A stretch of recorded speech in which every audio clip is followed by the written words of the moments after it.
Well, exactly. It's like my mom. She always told me, don't use the word idiot because it's too strong. Use some, other word. You can still call yourself stupid. Idiot is too strong? Yeah. Wow, that's tough. Yeah. Like, we really got to be gentle on ourselves, don't we? Yeah. Yeah. Okay, the thing's recording now. Great. You're coming off there good. I am. Yeah, you're nice and loud in there as well. Okay. All right. So we've been recording for a while. I feel like I'm slouching. Am I slouching? I am. I worry about my posture a lot too. Yeah, because when I actually have some problem with my back. I don't know what is it called in English. Your booty. Yeah, my booty in the trunk. No, my booty is fine. Junk in the trunk. Junk is in the trunk. No, but my actual backpack, like that's fucked up. Oh, really? What from? It's always been like that, or what? Yeah. Just ever since you're a kid, you were a poor little crepid, crouched over Olga in the playground. Yeah. Come play with us, Olga. No. Yeah. Okay, I should do an introduction. Oh, okay, do it. Good. Yes. Welcome. This is episode 32 of Comedy Guy with Louis Zazaran, and I am here with my friend and Comedy Estonia comedian Olga Loitšenko. Am I saying that right? Almost. But Repeat for my stupid Australian accent. Repeat for me. It's Loitšenko. Loitšenko. Okay. There we go. Yeah. Yeah.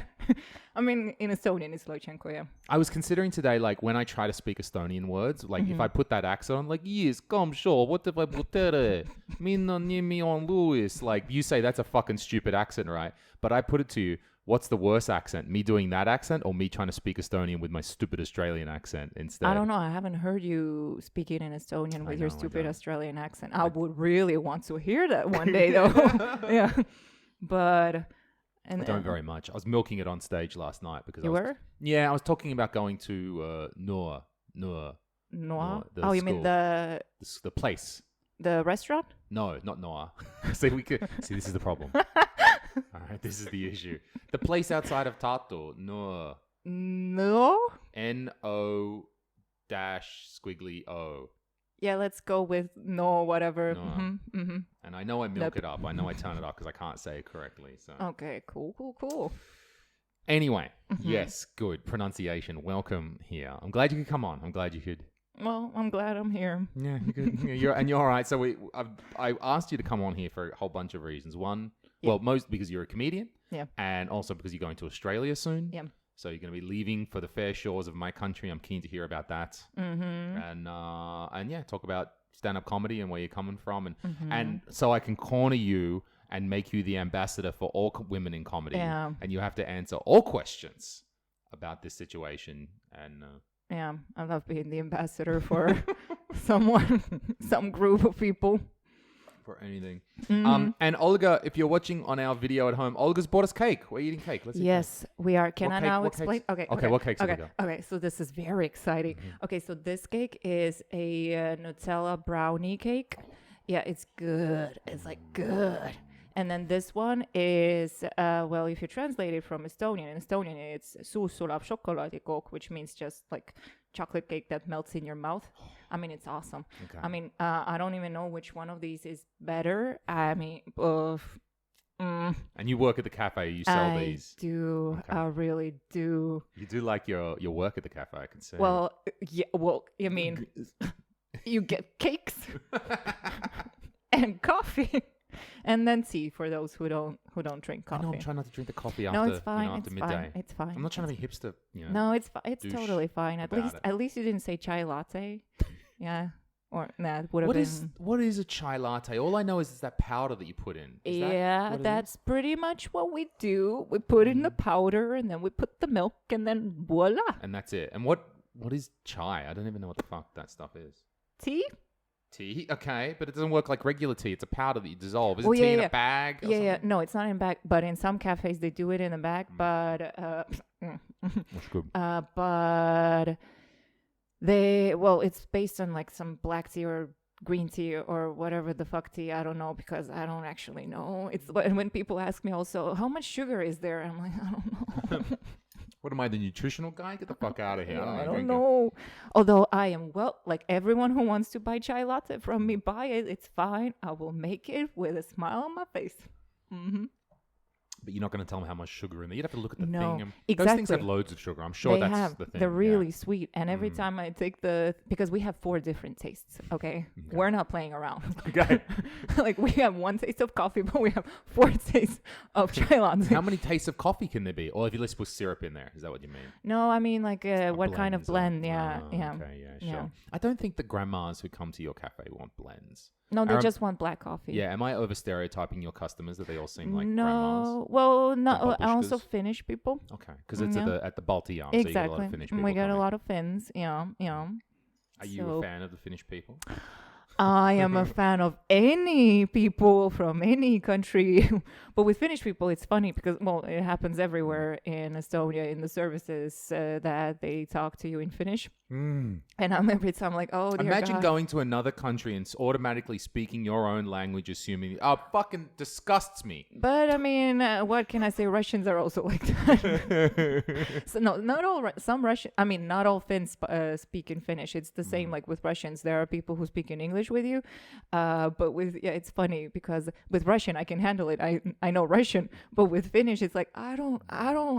Coffee. Coffee. I get it. Hey. But then they just continue and very fast. And I'm like, I don't know. Yeah. Okay. They're all. Have you noticed that in Finnish culture, there doesn't seem to be any woman over middle age who has long hair? They've all cut their hair. Next time you're on the ferry, or I guess next time you're working, check it out. I should check it out next time I'm They've working. all got that same short hair thing. It's Really? like as a country, they've all given up. Oh, come on. Like they've all every man as well. That's not a Are you sexist thing. Oh, well. They're not like men give up. They all give up after middle age. Finnish people don't want to be living in the 21st century. Well, I don't know. They are simple farmers. At best, they're engineers. They're certainly not anything with business. And Finnish people don't. They wish they were living back in the 18th century when they could just be farmers, live in the countryside. They drink their vodka. They chop down a tree. They go, there's the wife, and they speak 3 words a day if they're lucky, and then that's it. But you know what? They'd still be making more money than us, so yeah. They can be the, farmers speaking their 3 words, but still, they will come to Estonia and speak those 3 words to us. That does tell you something about communism, doesn't it? That those simple farmers now earn way more than Estonians. Yeah. They don't want to. They're no cleverer than us. Well, Just because they didn't have the communism. well, yeah. But we, I guess, hustle more, wanted more. We do hustle more. I don't. When I was working as a tour guide, I had one Finnish woman on my tour, and she said that for her, and those are her words, that is Not your words, okay? This is her words. Hashtag calm the fuck down, everybody, when you hear this.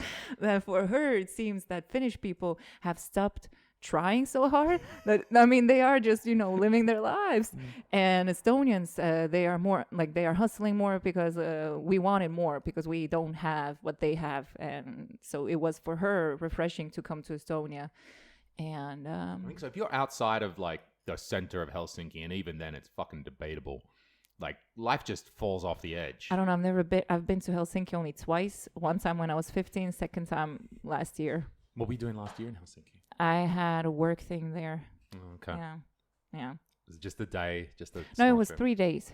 We went to different places where they teach Finnish to people. Yeah. Were you learning Finnish, or what was this? Oh, was this your previous It was job? my previous job with the culture. foundation. What was your previous job? What did you do there? Officially, I was the head of the research department at the Integration Foundation. Now you're going to ask me what is integration?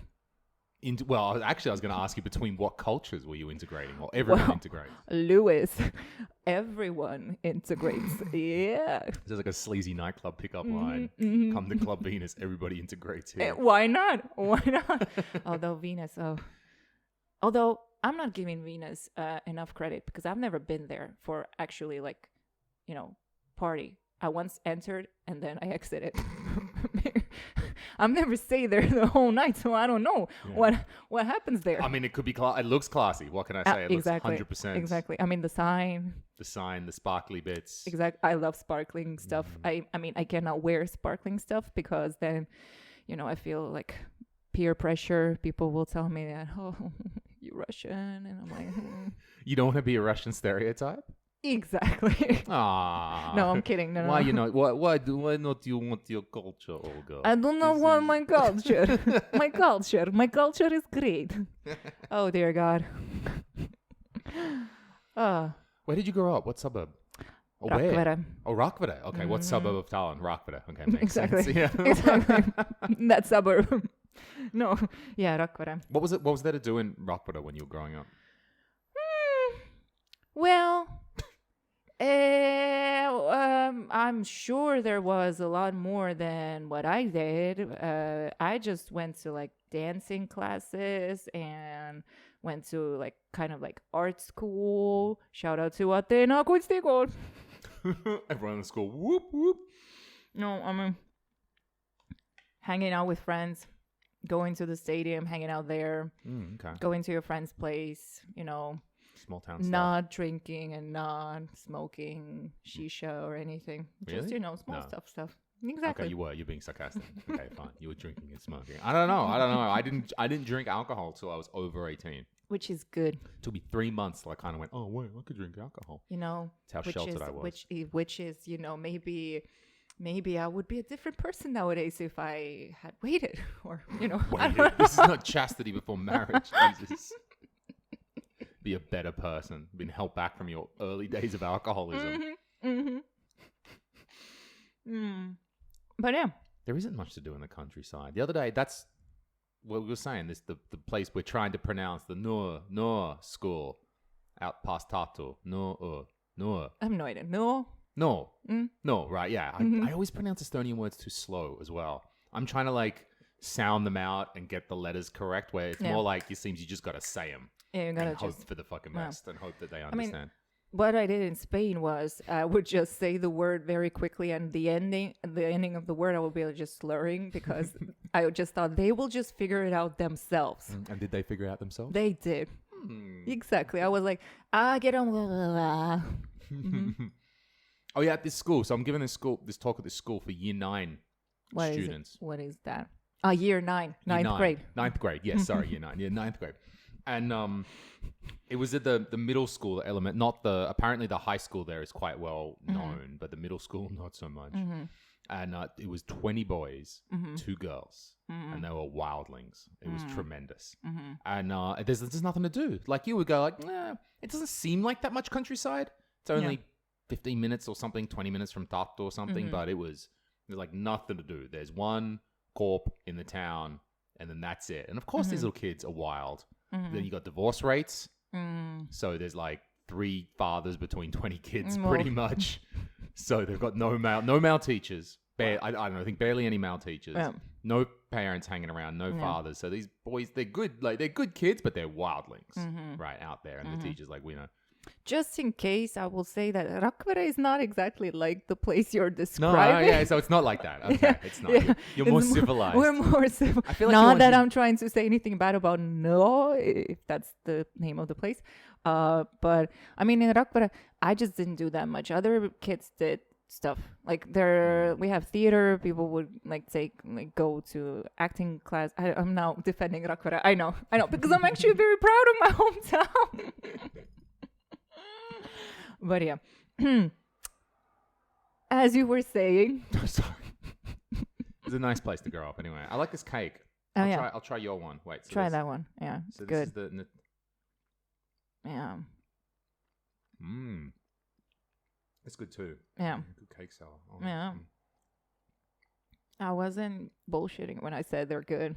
I'm gonna be tripping off this sugar for the next 2 hours of this podcast. Probably. We'll be bouncing off the walls. Probably. I mean, who needs drugs when you have sugar? I've got the tea. This is great. This is the reason I invite you on the podcast, because you bring all the food along with you. Okay, nice guy. Now I know why I'm here. That's it. That's the only reason. Yeah, Why else could there possibly be? Yeah. By the way, Rakvere, but you grew up also in a small town. I did. Yeah, so you know the small town life. Yeah. And I hated it. Okay. Well, I don't know if I hated it. Because I enjoyed it a lot. Like, I know that in the future, maybe I will go back. If I'll be, Weren't you at one stage part of your job you were considering moving to Narva. Mm-hmm. I just thought you were Russian and you were like, I must go home. I must go back to my people, like- but not that far. It's like one of my friends thought that I'm from Lasnamäe when I told her a couple of times, I'm from Rakvere, okay? But since at the time I was living in Lasnamäe, she thought I'm from Lasnamäe, but yeah. Stereotypes. Yeah. Cruel Oh. stereotypes. Or maybe there was just miscommunication going on. But yeah, the whole Narva thing, yeah. Okay. No, it was cool to live there. Oh, you lived there for a while. Was it 6 months or something? 1 month. 1 month. Okay. I mean, it was supposed It to be was cool forever. for 1 month. Wow. Okay, you really sampled the local culture, didn't you? 1 month. Oh, You got the fuck well. out of there. Well, I mean, the town is wonderful. Mm. And Is there more to do in Rakvere than there is in Narva? that's a good question. Well, I don't actually know since I was in Narva only for 1 month and I wasn't paying maybe that much attention to what was happening in the town itself. Okay. I know that through my work, there were some like things to do or places to go to or like events. But I don't know if the town itself, like I don't. Well, they have the quiz nights. Those are really fun. Oh, that's nice. Yeah, Okay. yeah, those are really popular there. And I sang karaoke there one night. That was fun. You know how much I love karaoke. I heard, is it true? Did I understand this or not that when Apollo Cinemas opened up there recently, they didn't have a cinema before that? No, they didn't. Really? Yeah. It sounds, I mean, as much as I don't like Apollo in any way whatsoever, I mean, I guess good on them for taking a cinema to Narva. Okay. Uh-huh. It's like a nice side effect of their monopolistic fucking empire they're trying to build around this country. All right, well, now, not even an old hall or, you know, like a... I think they might have had something. But a piece I'm of shit, sure. right? I'm Not like sure. a proper kino or like a proper cinema complex or something. Yeah. Well, I don't know. I mean, I don't exactly know. Mm. I don't. Yeah, that. I don't know. Okay. It just surprised me. Like, wow, there's a big town without a cinema. Like, Well, yeah, size-wise, I think it's the third biggest, or population-wise, it has like 60,000 people or 50,000 people or something. So it's pretty big. That's the thing. When I was growing up in Rakvere, I would never go to Narva. Like I was always like, oh no, why is that? What was it? Why? because I think it's that stereotype about Narva that people have that it's a dangerous place. Whenever when at school, I was playing dodgeball. Well, a version of dodgeball. It's not, exactly dodgeball. Hit the Russian girl. Yeah, and when Narva team or Kunta team would come to play us, I was shitting my pants, quite honestly. I was like, I understood what they weren't saying even anything bad about us, but I was still like very scared, and I like spoke the language and everything, and still I was just shaking whenever I some saw them. tough dodgeball players in Narva, like they know how to throw shit at one another. Well, actually, in Kunta we're tougher. Okay. Yeah, yeah. Actually, I don't know if there were that many people from Narva. But yeah, it's so funny. When I was working in Narva, my colleague, she said that when they went for some kind of debate competition or whatever to Tallinn with her schoolmates, they went to Kopli. And they were freaked out by Kopli. And then the kids from Kopli said, "You're from Narva. Why are you scared?" Because they didn't understand that that's what people think about Narva. And Oh, that's their normal shit, right? Okay, yeah, that's their exactly. every- Yeah. Shows you how different the worlds are. Yeah. Like I mean, okay, maybe it was different, back in the day when you were growing up. Maybe things are more understanding right now, but even then, like its own world. Well, it's yeah. even still a little bit of its own world. It's isn't a it? little bit, yeah. But it's a very interesting mix of everything there. Of everything except Estonian. Oh, well, they're trying. I mean, They are not trying. a people. They say themselves that they like speak Russian, but okay, not maybe every Narva person says that, but in their head, like the mentality or whatever, they're from Estonia. I don't know. You saw Nublu's video, so you saw what's happening there. That's how we're all getting our information and updates about we're not looking at the ERR anymore or anything, the online portals, Delphi, Nublu's videos. Nublu, we don't know what's happening in Nart, buddy. You're going to have to go back, okay, right? Don't care. Come on. Another song, man. When I heard him speak in Russian, I was like, oh no, he's half Russian probably. The way he pronounces his like zh letter, and I thought, oh, that explains why he's like. Well, that motherfucker should be rapping in Russian and making way more money than he can in Estonia. Then. Yeah.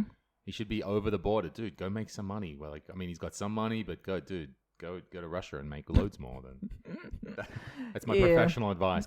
Any artist in Estonia, get the fuck out of this country. Go do it with someone, please, if that's what you're on. Exactly. Yeah. I did grow up in a small town as well, seaside village. That's why I say it looks like home and away. That's yeah. We had one cinema screen when I was growing up. Yeah. Sorry. Yeah. And you know the song. Yeah. Do they dub Home and Away? No. Or subtitled only? I think there was. Oh crap! I don't remember even because I was watching it in the 90s when I was a kid, and I was watching it back in the day. Well, there you go. Okay. I hope your version was not dubbed into. I don't know why I hope. I can understand if you can't understand those Australian accents. Oh, gee, Alf, we've got to go down to the sport club. The fucking surf's up, and then we're gonna. But you know, for some reason, in my head, I remember as if I understood their English.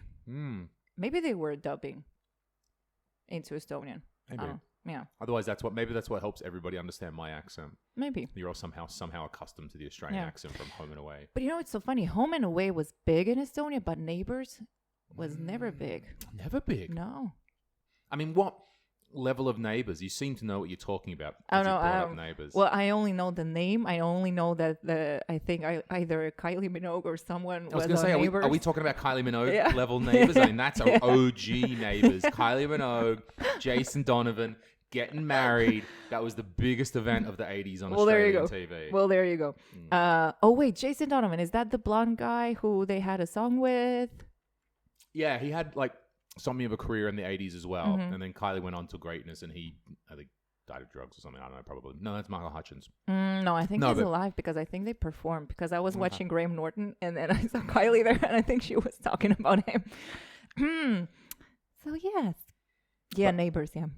Right, Neighbours. But Kylie also had a thing with Michael Hutchins from In Excess. I have no idea what that is. No idea. Someone knows nothing about music. Oh no, I don't. No, I don't. Another great Australian band, In Excess. Oh, it's an extra. You know, I know only one Australian band, and it's San Cisco. They're like indie rock people. Okay. They're really good. Are they current or? They're current, yeah. Oh, that's why I don't know them. Yeah. Okay. Yeah. Because I live in this country and not Australia country anymore. Yeah. How did you discover this band? When I was younger, I was listening to a lot of indie music because I thought I was too cool for and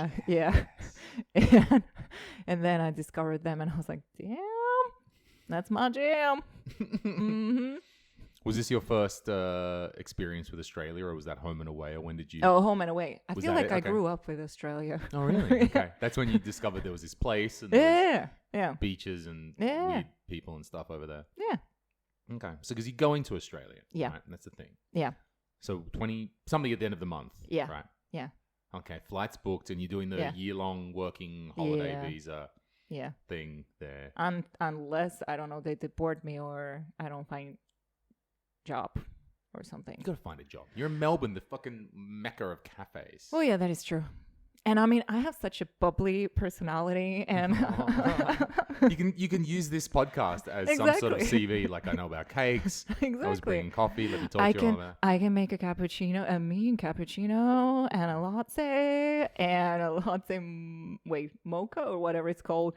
And we love the flat white in Australia. You do? Oh yeah, big on flat white. I mean, it's not my favorite to make, but I can make it. Okay, you can work it. Okay. I can do it. I was so impressed when I saw the caffeine had flat whites here. Like it's just. Oh, we also have flat white. Oh, do you? Yeah. Okay, I'm good. But I had a group of Australians the other day, and they all ordered Americanos, and I was trying my best to make the best Americanos I've ever made, and I made 6 of them, and I was like so proud because they finished all of them, and I thought, oh yeah. How do you make a better Americano? Like you just put in the coffee. Isn't it just coffee and hot water? It is, but usually I just, you're like with love. With love, exactly, and just with a lot of attention and whatever. I was trying to make it really good. Because usually Estonians don't finish Americanos because they're not so that we make Americano with 2 espresso shots, and I feel like Estonians are not used to it. You do. Is this your cafe? Yeah, because it's too strong for them, so they don't finish it. And Australians, I guess, are used to it. You're pretty wide on coffee. Yeah, we love it. Yeah, in Australia. there you go. Very big coffee culture. Yeah. So I can imagine they want their 2 shots. Yeah. Yeah. That's all I have now because I cut down my coffee. So I just have a little bit of coffee and then I pour the whole hot water in the morning. Okay. I wake up Daniel in the morning. Daniel's sleeping on my couch. Really? On the coffee machine. Really? Oh, yeah, it's great. We're like flatmates these days. It's great. Wow. You can make a wacky sitcom Wow. about us sitting around complaining about women. It's great. Wow. That would be fun. Yeah. That would be a fun sitcom. That wouldn't all be toxic. I know. But coffee in Australia. Yeah. Right. So you had the Australian. So you're going to Melbourne. Yeah. And like, where did this? Because there was a change in like you were working for the foundation, and then you went to, was it Netherlands or Belgium for a while? Netherlands. It was Netherlands. That's right. You're in Amsterdam. Yeah. No, I was in Tilburg, but I was I was going to Amsterdam for either just open mics or like to explore the city. Of course, as you would. But yeah, I was in Tilburg. Okay. And was it after that you kind of went, actually, no, I'm not going to move to Narva or Helsinki or anywhere else. I need to go see some more shit. Well, Helsinki, who knows? Maybe in the future, we'll see. But no, actually, the whole thing started when I sprained my ankle. And I was living with my sister for a whole month, and I was very, very down. And some people would say depressed. I don't know if I would use that word. And it's okay not to connect with your emotions. I exactly, understand. exactly. And I just, I realized for the first time that that something needs to change. And it was at the time when I was like having problems with my PhD, and I lost motivation, also my work, and then I was also taking singing lessons and guitar lessons and stand-up and a lot of stuff. And I just thought, okay, well, actually, I didn't think of it. My sister was like, okay, something, you gotta do something. This was before or after the Netherlands? Before. Okay. And actually, I was thinking of not going to Netherlands, and because I quit my PhD before going to Netherlands, because I went there for my PhD. But then I was convinced to go to Netherlands. I went, and it changed my life. Yeah. Is it like a last stand of your PhD? Like, I'm going to quit if I don't do something. Yeah. If I can get a trip and I can do something towards my PhD. Well, it was sort of my last hope to finish my PhD because it was my 4th year already. And I thought that, okay, I'll go to Netherlands. I'll get some help with writing my articles. I'll write my 2 articles and then my thesis, and then that's it. I'll be finished. But then I realized that probably not gonna be that easy. Yeah. And then since I wasn't so motivated, I actually changed my research subject. At first I was researching bilinguals, and then I decided, I'll research stand-up. And I was reading theses about, like doctoral theses about stand-up, and I realized that, oh my God, I'll be spending like maybe 2 or 3 years researching stand-up, which means I cannot actually do stand-up because I'll be spending all my time just like looking at others and analyzing them. And then I thought, God, no. It's going to be the fucking worst to just sit there and analyze stand-up. And can you imagine being a comedian and seeing someone just, writing down stuff and not telling you, like, what am I writing down? And at the same time, I would be performing too and then be like, that's a bit sketchy. Performing your own and then trying to do your own and then self-analyzing your own. Yeah. And the whole idea of academically studying humor is just like, blows my mind. Like, I mean, it's interesting what you can, like, what kind of conclusions they make. But yeah, I just realized that I don't want to do it. At least not right now. Yeah, sure. Yeah. Because I think to be a comedian, you've got to disconnect from that. Like, if you are all the time writing stand-up, performing stand-up, but thinking about the deeper meaning of what's happening and how it interconnects with all different parts of society, you'd be fucked.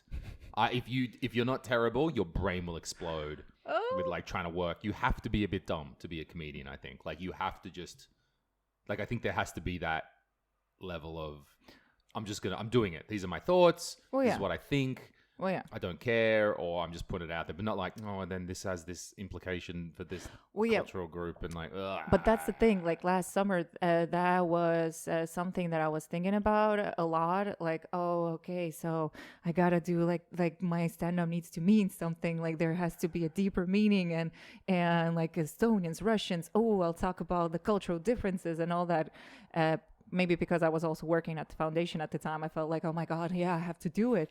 And then I realized that I was sort of not limiting, but I wasn't really, like, it wasn't fun for me because it became too serious at one point.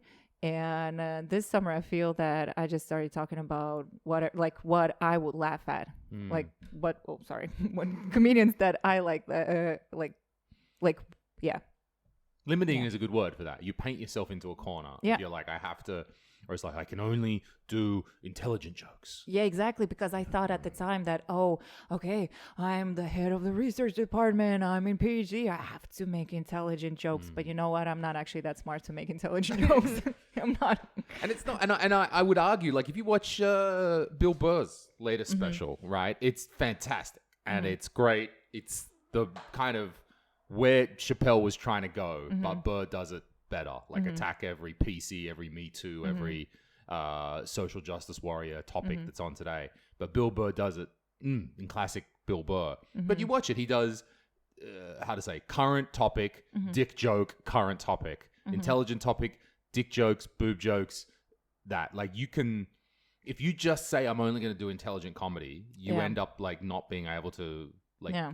It will, I think, remove the fun from the comedy eventually. Because you're like, no, I have to make a point, or I can only talk about this. Like, no, just fucking make a dick joke for a while. It's fine. And even if a comedian says, I want to do intelligent humor, you go, okay, all right. I would even say, why not? And you go like, well, I don't want to do those easy dick jokes. I don't want to do that simple men and women humor. I'd be like, okay, cool. You don't want to do that, no problems. But there's a level that you need to be able to, at that, to be able to do that. So I put it to you, why don't you just let yourself do some dick jokes, man? Do those men and women jokes. Do that stuff. Get laughs. Just get some laughs. Get rolling with your laughs. And then start swapping out, not so much. Then more of a point, more of a point, more of a point. Don't just go like, no, I have to be intelligent right now, right today. Otherwise, nothing will work. But also for me, since I started, like the first time I did stand-up, I talked about how I almost shat my pants. And I was so proud of that story. And I was so like happy when I was talking about it. But then I did another set about the swear words. And I got some feedback about that set. And then I thought, oh, okay, that's probably stupid. What's the feedback that you got? That it's, like... a 15-year-old is talking about like the swear words or sex or whatever. And then I didn't do that set for I think a year. And then this summer I did it again and I fucking loved it. Yes. But why did you, so you abandoned it because, I mean, someone said that they thought it was a bit juvenile or some shit like that. But people who know me that well, really well, know that I actually have a very juvenile sense of humor. Really? I've never... Never? That's completely unexpected from you. I can't imagine. Yeah. And I mean, I'm the person who talks about like what I'm planning on doing in the toilet. Like I tell my friends, like, I'm going to go pee. Or I'm going to, poop. Like something. It's very important to talk about your poop. It is very important. I write a little morning diary. Oh. And one of the best topics I have is how my poops are going. Well, there you go. And, There you go. Insight the last 2 days, tremendous. I've had a great couple of days on that front, and I am jumping around. I've got a spring in my step. I'm feeling better from it. Well, there you go. You feel better, right? Everything's great. Better out than in. What is so good about being constipated? Nothing. Nothing is good about being constipated. Exactly. You want to let everything out. By the way, is it okay if I take my shoes off? Be my guest. That's okay. Thank you. This is just our office. It's cool. Oh, thank you. I think every comedian has the story or the bit that they try and do when they're really new because it means a lot to them or they really like it, or you've got that one story that, is probably pretty funny. But you end up doing it too early. And it's really hard to not do it. Like in your case, okay, maybe it was pretty good, but just you had a weird brutish friend or something who didn't agree, but like you've got that one traumatic life experience that's going to be your thing. Like this is it. This is my gold. Or and you as comedians, we try to attack it too early. Where actually, if you waited a little while for that, then you would have maybe better comedic abilities to be able to, approach that one better. Maybe. Is that too close? No, it's fine. No, you've got good levels. You're good levels. I don't know exactly which story you're talking about, but... No, I don't know. I can't remember yours. No, for me, it's the one about my girlfriend at the time telling me that she blacked out from an orgasm. Like, not mine. Oh. That she previously had and blacked out. That's your traumatic experience. That's my traumatic experience. So she previously had blacked out from an orgasm, and I didn't even know that blackout orgasms were a thing. Well, there you go. I was like, this is not... I didn't even know that was a thing in the world. As a man, when you're like trying to be like, yes, I have the control. I know the things. I've done the sex once or twice. I know how to... The sex. I know how to do things. Maybe I've seen pictures. I could put my hands in approximately the correct place. And you think that you control your world as men want to do. And then out of nowhere, I got told that there was something that not only that I can't do, I had no idea even existed. And some other motherfucker had done that to my girlfriend. I was just out of this world with anxiety. Wow.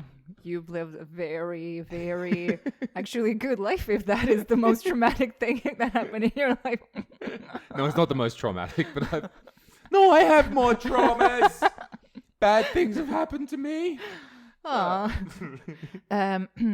Did you guys break up after that or?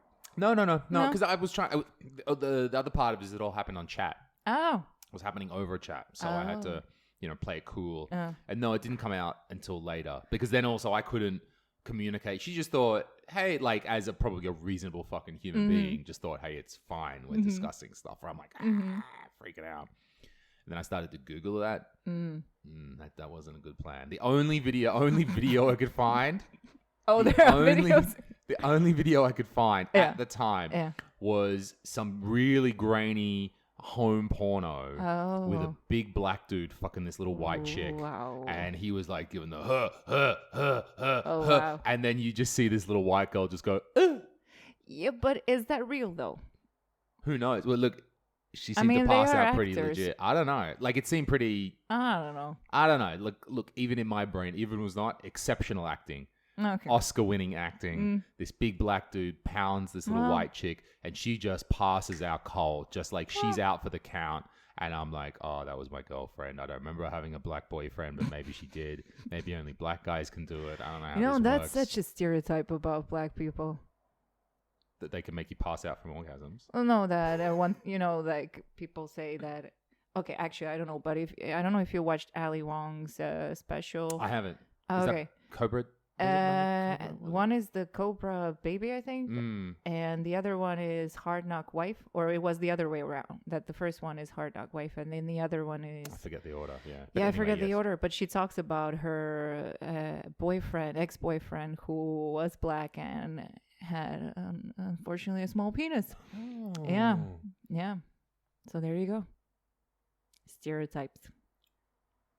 So not every black guy has the big dick. Well, I don't know. I'm not a black guy, so I cannot say. I cannot really say anything about that. I was so hoping you were going to come out with some juicy information. Then I don't know. I'm not a black guy. All right. Yep. Yeah. I don't know. I feel like I have a booger in my nose. Are you single? Well, good that you asked. I guess I am, yeah. Okay. Yeah. It's unbelievable. I know, right? Who would have thought with all that? Not enough black guys in Estonia. Maybe that's it. So you're going to go to Melbourne. Yeah. Why did you choose Melbourne over other Australian cities? Well, quite honestly, because my sister's baby daddy, he suggested Melbourne. I think he was the one who suggested Melbourne. I was like, okay. And then Maybe it's even because Ari went to Melbourne. I don't know. Oh, he was there, yeah. Yeah, and he talked about, doing stand-up there, and then... I like how I never came into any of this. Yeah. Sydney was great. I lived in... Let's not ask the fucking Australian that I know. No, I'm like some guy. He knows some things. He's heard about... We watched the Home and Away episode where they made a Melbourne reference or something. Yeah. No, how about the guy who lived in Sydney for 5 years? No, we're not going to talk I didn't know that you lived in Sydney for 5 years, for crying out loud. Something like that. Maybe 5 years. Maybe 4 years. I don't know. Well, did you enjoy it? Very much. I don't want to be some Sydney-Melbourne bullshit, but Sydney's way more exciting. No, it's not. No. Melbourne, you probably like Melbourne. It's very cultural. Yeah, well, And in saying that, you're probably going to go down to Melbourne, where I say it's cultural. You're probably going to go there and go, what a bunch of fucking bogans these people are. Because what I call cultural, I think, is on different levels. We're not the smart people. Oh, you are so underestimating how uncultural I am. True, boogers up the nose, girl. Exactly. Because if we would be talking about theater in Estonia, I have no idea what's happening. I have no idea who the actors are. I have no idea. I like how people sometimes assume that since I'm from a Russian family, I know all the Russian classic literature. Anna I know. okay. I know Anna Karenina. I've never read Anna Karenina. I've seen the movie. But it's very interesting how people assume that, and I'm like, I have no idea who we're talking about or what we're talking about or what happened in that piece. I don't know. You're gonna fit in Australia. I'm gonna so fit in. Yeah. We don't have culture. We walk around with the flip flops. Oh, you got to call them thongs. They're not called flip flops. They're gonna laugh at you. Call you a stupid European if you call them flip-flops. They're thongs, I swear to God. Thongs. Not thong. The thong is the singular is the one you wear up your bum. Okay. That is consistent. We have, I know, thongs. I realize it doesn't make sense. I think it was because we've had thongs for decades. Okay. Like that's been a word forever. But I feel like the thong, the thing that goes up your bum, this is a fairly recent invention. Okay. I want to say 2 decades. I don't know. We've been wearing. I don't know. Well, how long have flip flops been around? Oh, since the invention of Australia. Really? Since Captain Cook fucking since set foot. the first settlers came. Yep, they came off with fucking flip thongs. Though they said, "Oh yes, put on your flip flops. We're about to get off on the Newfoundland," and they got off and went, "Oh, these are our fucking thongs now, mate." As soon as we all wear the thongs, we don't want the covered shoes. It's too hot. Is that like the official story? So when I'll go to Australia, I can tell everyone that. Tell them Captain Cook wore thongs to Australia. He was wearing them on the SS Endeavour. A thong and thongs. And thongs, yeah. He had that little kinky side. Yeah. Why do you think he was messing with all these native people in different countries? There was no cancel culture back then. You didn't cancel a captain sailing around the world. He could fuck whatever pygmies he wanted. Wait, was he eaten by someone? He died. He was speared somewhere in, I want to say, Tahiti or something. Oh, okay. Some years after. He made it back. He discovered Australia. He was sailing all around the place. I don't know how the fuck they did it back then. They were just like, yo, Captain James T. Cook. No, that's James T. Cook. Yo, Captain Cook. Here's a big-ass boat, maybe a couple more boats. Here's a crew. Just sail around the world and find shit. Okay, cool. Just go and explore things. And he sailed, I don't know, he found a bit of Australia. He found a lot. I don't know how far south he came. I think he might have found Sydney. I'm not sure. He definitely was up the top. You don't know who found or founded your beloved Sydney? I don't give a fuck. And I think he got back to England, and then I think he went on a couple more trips, and then I think it was he was speared by the natives in Tahiti. I'm not even sure whether you're allowed to call them natives, but the just indigenous people of Tahiti. That's how Captain Kirk ended it. No, I'm pretty sure. No, Cook made it all the way down because there's things called Cook in Melbourne. Cook is a very common thing. Really? He was our guy. He was our Columbus. Oh. Who kind of, if you want to say one person found Australia, it was Captain James Cook. Okay, cool. Cool. You can go, I know things now when you go down there. You know things. I know. 1788. Because 1788. 1788 was when the first fleet landed in Australia. So Cook, not Kirk. I've been watching too much Star Trek. They're basically the same in my mind. I imagined a guy with a tight blouse, and he's instead of cruising around the galaxy, instead he's sailing around the South Pacific, shagging native girls and finding new countries. James Cook is James T. Kirk, but from a previous generation. Where was his Spock? He was Spock, sorry? Spock. Where was his Spock? See, we don't know no one else besides that, right? We don't know. We got no. Then the first fleet. So Cook goes back to England and goes, "Yo, I found this place. It's huge." I think he circumnavigated it, but they didn't know what the fuck was in the middle. They thought there was going to be a lot of water and shit in the middle of Australia. But like, no, whatever the opposite of water is, that's what's in the middle of Australia. And they went, "Why don't you? It's this place."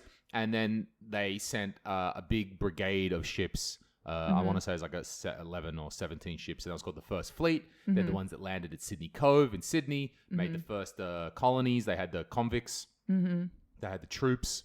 Because we didn't have a police. We just had the British Army, which is why I think that Australians, we're still quite adverse to the police. Like if I see the police officer, even here, I'm like, I don't want to meet the police officer. Really? Now, I understand logically that an individual police officer is a nice person, and every interaction I've had with an Estonian police officer, it's been great. No problems, right? They've been very more than understanding to my ways, but it's just ingrained in my psyche. I don't want to meet the police. I'm going to avoid the police. Okay.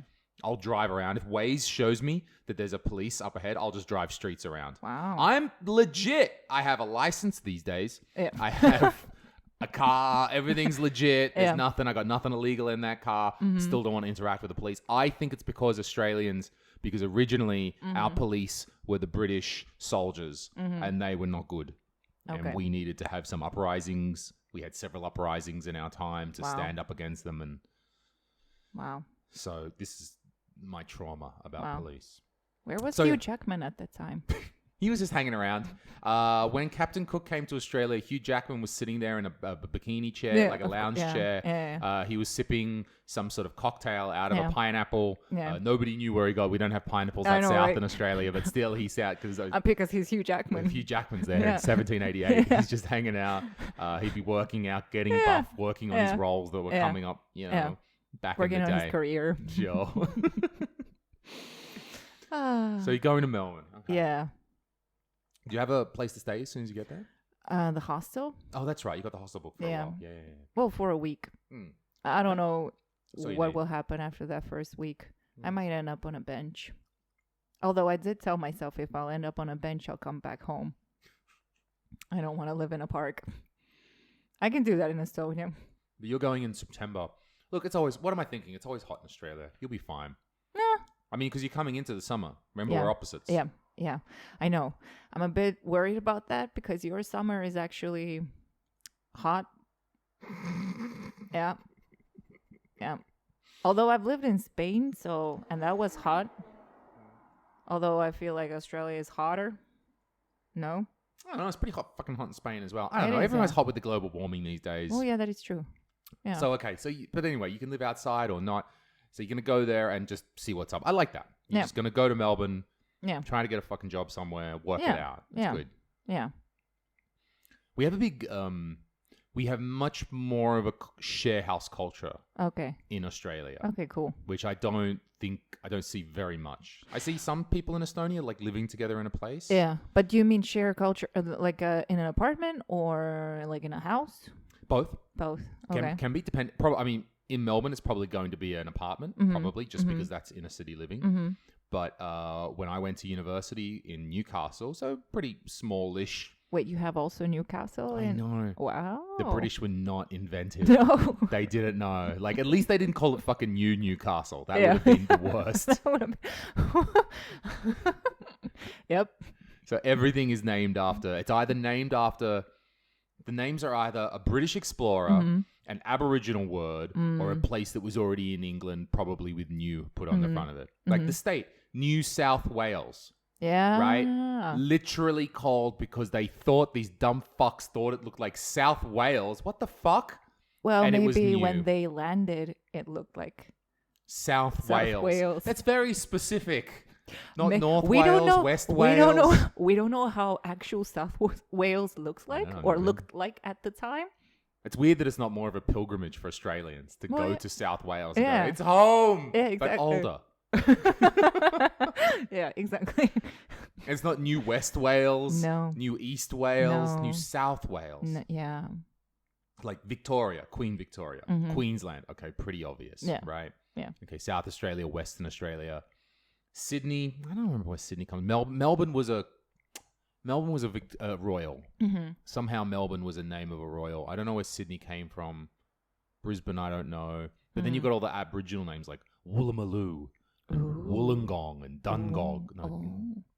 If they've got a lot of vowels, it's probably an Aboriginal name. Cool. Which is also like the British settlers. They're like me listening to Estonian word and then trying to write it down and go, I will call this place Tere or something like. Amazing. But I write it wrong, like it'd be Tareera or something, right? Yeah. Like they didn't quite interpret it correct.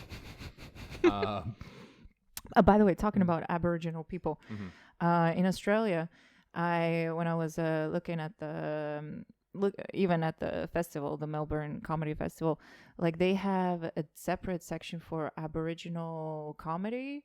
Is that like a thing in Australia or?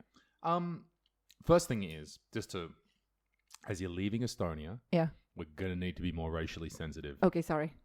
It's fine. We all enjoy it here. It's fine. The PC police are on us. You would say Indigenous in Australia. Oh, I'm so sorry. Yeah, Indigenous. Sorry. Yeah. You get away with it. You're fine to say Aboriginal. That's still respectful. That's fine. That's not an offensive word to use. But if you say, well, the Aboriginal comedy these days, the completely correct PC would be Indigenous. Okay, Indigenous. Yeah. So, of course, we've completely fucked them over. Right, we were absolutely coming from old cookie baby, landing on there going, hey, there's no one here besides these dumb black guys. Hey.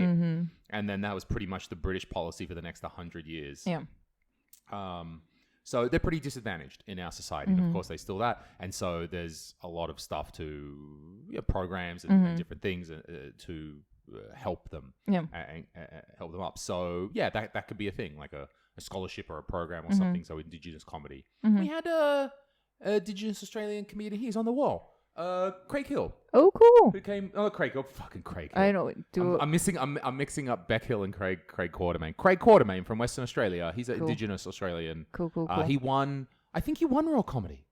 Did really? He? Or something like that. I don't know. I only watched like last year's Raw Comedy. I don't know who won before. It's been going for a million years. Raw Comedy. So, right. So India. So okay. So you saw like a category for Indigenous Australians, did you? All right. Yeah. That's why I asked. Here's a tip: don't try to enter in blackface. Because I'm the kind of person who would do that. It's not going to go down well. Really? You think? Oh crap. It's cake time. So awesome. Okay. Do you have any questions about Australia? Can I help you answer? You've said that a couple of times. Like, do I have any questions about Australia? Do I want to I'm here ask? to help. I'm like a exactly. question booth. But I don't really know what to ask about Australia right now because I know I'm going there next week, but I'm still like, but I mean, it's next week. It's good. I like that. I like going somewhere and not thinking it through. Yeah, I mean, I know that everything will be fine. It's going to be fine. Yeah, because every other place I've gone to has been fine. Yeah. So. Right. Share houses. Much stronger culture of share houses in Australia. So if you're going, it's much more common that as soon as you get 18 or you're ready to go, then you might move out into a share house and it's like 3 of you get together and take the lease on an apartment and you all live there, and then one person has to go, so you find another person and one moves out and the other one comes in, and if it's such a place, like it can go on for years like this, to the point where like the original people are not there anymore and the share house lives on and on. Cool. And you're like, who owns the couch? And no one knows who owns the couch or the TV anymore. But when you say shared house, to me, it's just like, it means that, people just decided to rent an apartment together, but there's only like one person's name on the lease or on the contract, or it can or be everyone both. has like you can have everyone on there. You can have all 3 or whatever on the lease. You can have joint names in the lease, and then if someone comes in, you might want to do that if you're a bit worried. Maybe if you don't know each other, then maybe you're a bit worried. So you're all equal on the lease. So if someone does some crazy shit, then they're liable. Yeah. Or it can just be one person's on the lease. You probably have to own up to the real estate. I mean, they're going to work it out. oh, like I'm 20 and I'm renting an apartment. Right, it's a share house. Yeah, I'm just hoping I won't end up like with a serial killer. Like that's the only. Oh yeah, because that's the other part. I mean, one is mostly when I lived in share houses, it was with friends. Mm-hmm. So we got together, or I moved into a friend's share house. Yeah. I don't know if I ever. Maybe once I lived in a room. It was like my friend's older brother's girlfriend or something, and she had a room, and I stayed there. But like, she was cool, and that wasn't like a massive problem. But I don't think I ever really moved into a random share house. So it's a thing. So that's my point. So that's usually, it's a very much more typical way that we live. And I loved it. That's why I like Daniel staying with me. It's great. It's like we're living in a share house. I've got a 23-year-old living with me. Oh, yeah. I can convince myself that we're 23-year-olds living in a share house one more time. Yep. Socks are everywhere. Yep. The salt is left in the fridge. You know. I'm not even going to ask why. I can't figure out either why. No. Yeah, and it's good. Like, I like it because you meet people, you have these adventures. Like, you're always like, what are we going to do? Hey, let's just go out to the pub or let's go do something. Like, you've always got the people around the share house to do something. Well, to be fair, I've always shared a home with someone. Like, I've always had roommates. I've never lived by myself as a grown-up. Actually, no, once in a dorm, like I was alone in a room, but still I had other people we shared the kitchen with and the bathroom and everything. So I don't even know what it's like to be without someone. Okay. Yeah. You're very used to that. Yeah, exactly. Yeah. So to me, I'm very easygoing. The only thing that pisses me off is that when people don't clean after themselves, like if they use some plates and they don't clean them, right? I mean, you don't have to do it right away, but like, you know, when you leave them for like a day or two, it's already like, come on. And instead of cleaning the plates that you've used, you take new ones. Yeah, so that's probably the only thing. Yeah. Okay. It's good to set that down, like set those rules down. Oh, I'm not gonna set them down because I'm the passive aggressive Estonian where I'll be just looking at those plates like, yeah, that's all. My secret to living with Daniel is like he's fine, right? Yeah. It's not. I don't think Daniel is in no way bad. No, let me take that statement back. That statement is clearly wrong.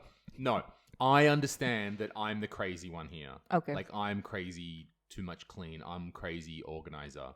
As this job being this project manager, this bunch of weirdos over 10 years has led me to be. So if he'll stack the plates up nicely, no problems. And then I'll put them in the dishwasher. Okay. And I'm very happy to do that. Like, if I understand I'm the weirdo, so therefore the job is on me to make sure that space is clean the way that I need it and not project that upon him, things are very smooth. Okay. Like he's doing... Does he know that, what though? I expect. I don't know. I think it just works. I think it's all right. No, it's all fine. Wow. So you never had to sit him down and be like, listen, so these are the house rules. You stack up the plates and I put them in the dishwasher. No, I haven't. No, because it's like I haven't lived with anyone for years. No girlfriend, no share house, no nothing. So I'm like trying to be good. Okay. Like it would be shitty if like I invited someone, hey man, of course you can crash at my house for a while. And they'd be like, nope. Yeah. Yeah. Oh, yeah. Oh, that sugar has got to me. I know, right? Although I'm feeling pretty good because you ate the whole piece of the chocolate cake. I didn't really eat that one. There's only slightly more of yours left. Like you've got slightly more. You ate the Nutella one too. So like one bit of Nutella. I don't know. I don't know. You're a manipulative woman. See what I can see what you're doing with the cakes. It's not at all that I haven't had sugar in about a week, and I fucking love the sugar right now. Okay, I didn't know that you haven't had sugar in like a... Oh, maybe I haven't. No, I had a sundae from McDonald's last night. Wow. Because we had the show in Tartu, and then I was driving about 20 minutes down the road to get home, and then I get a call from Rauno, and he said that Henrik's car's broken down. I am. And they're at the Luonakeskus McDonald's. So I drove back, and I'm like, if I'm here at Luonakeskus McDonald's, I kind of have to have a sundae. Well, there you go. Having a sundae. Wait, a sundae at McDonald's because I don't really get anything sweet from it. I mean, usually I get a burger there. Is it like an ice cream? Yeah, it's the soft serve ice cream with a chocolate sauce. Oh, I love And the then it's hot. McDonald's soft ice cream. Oh, it's so good. So good. Yeah. Okay, well, and now you had this cake. Cakes. It's good. And tonight, tonight we've got the open mic. Yes, we do. I don't think I'm going to perform, but you're going to perform, are you? Yeah, I hope so. Nice. I hope so. Yeah. Yeah. Well, I mean, I've prepared. Have you got is it a new set, or what are you working on this time? No, it's the same. The one about the dick. Yeah. Okay. Actually, what I wanted to tell you before, because of that set, I was thinking more about what actually it feels like for guys to, have physically to have a dick, and also like what you have to do with it, and all the complications concerning it. What have you been coming up with? Tell me, like, because it's just a natural part of what I do. You mean what? Dealing with this little wiener here. Well, in that set, I talk about men who masturbate publicly. And actually, the way I did it before, I thought that, I'm gonna, it's gonna sound as if they just want to be and, masturbating. But actually, it is a problem in the head for some people that they need a public to, get off. And now I've changed the set a little bit. Also in Kapeka, I realized that I was maybe a bit too aggressive towards that one guy who was in the front row, who I asked the question from because they left. Well, first of all, if you leave, come on. Like, first of all, dude, really? Really, bro? A female comedian asked you a question about your dick, and you were so traumatized by the experience that you had to leave the show. I feel Come like on. it wasn't even just because it was a question about the dick. I think anyone who would have asked any question from him, it would have maybe spooked him off. I don't know. Bro, come I don't on. know. It's a show. Like, and we don't know. Maybe this dude We just don't had know. stuff to do. Yeah. But Maybe, in the hypothetical world where there is a gentleman in the front row who was confronted by you asking questions about the dick, I'd be like, come on. Yeah. Like, no, I must sit here and not be, nah. Or maybe his girlfriend wanted to leave. I don't know. I mean, that bitch on stage is talking to my man. Fuck although I did, talk to her a little bit too. Because I've done that once where I was talking to this guy and I made a comment about my butt or something. And then, like I said, I have a good butt or something. And then he said, yeah, I can see. And then his girlfriend was sitting right next to him. And she was so mad at me. And I realized that only after I had asked that or said that, oh my God, that's his girlfriend. So now I always ask if I see a guy and a girl sitting for permission together. to do that. Yeah, That's polite. That's the woman's code. Yeah. To answer your question though, no, I don't think you were too hard on that guy at all. Okay. Like what? So what's it like to have a dick? That's funny, bro. Like I don't think you're too hard. Like go for that. If anything, I think that English show is getting wilder every month almost. Yeah. Certainly with the level of like topics that we approach and the un-PC-ness of the whole event. Yep. It's getting wilder. So I would say maybe you have a harder time if it's a more reserved crowd. Well, maybe. In general, and there's some shy little Estonian boy sitting in the front. Maybe. And he's having a nice night out. But this is the fucking English night at Kapika. This shit's bananas. Yeah, but also I wanted to do that set because so many male comedians talk about their dicks. And I just thought, okay, I'll talk about it too then. Whatever. I mean, I don't have it, but, I'll talk about it. And we do. Yeah, I know. We always... It's funny because, well, actually, no. Well, I mean, some female comedians maybe talk about vaginas and stuff. I guess. I don't know. I have no idea what it's like to have a pair of boobs. I mean, beyond Me man neither. boobs, right?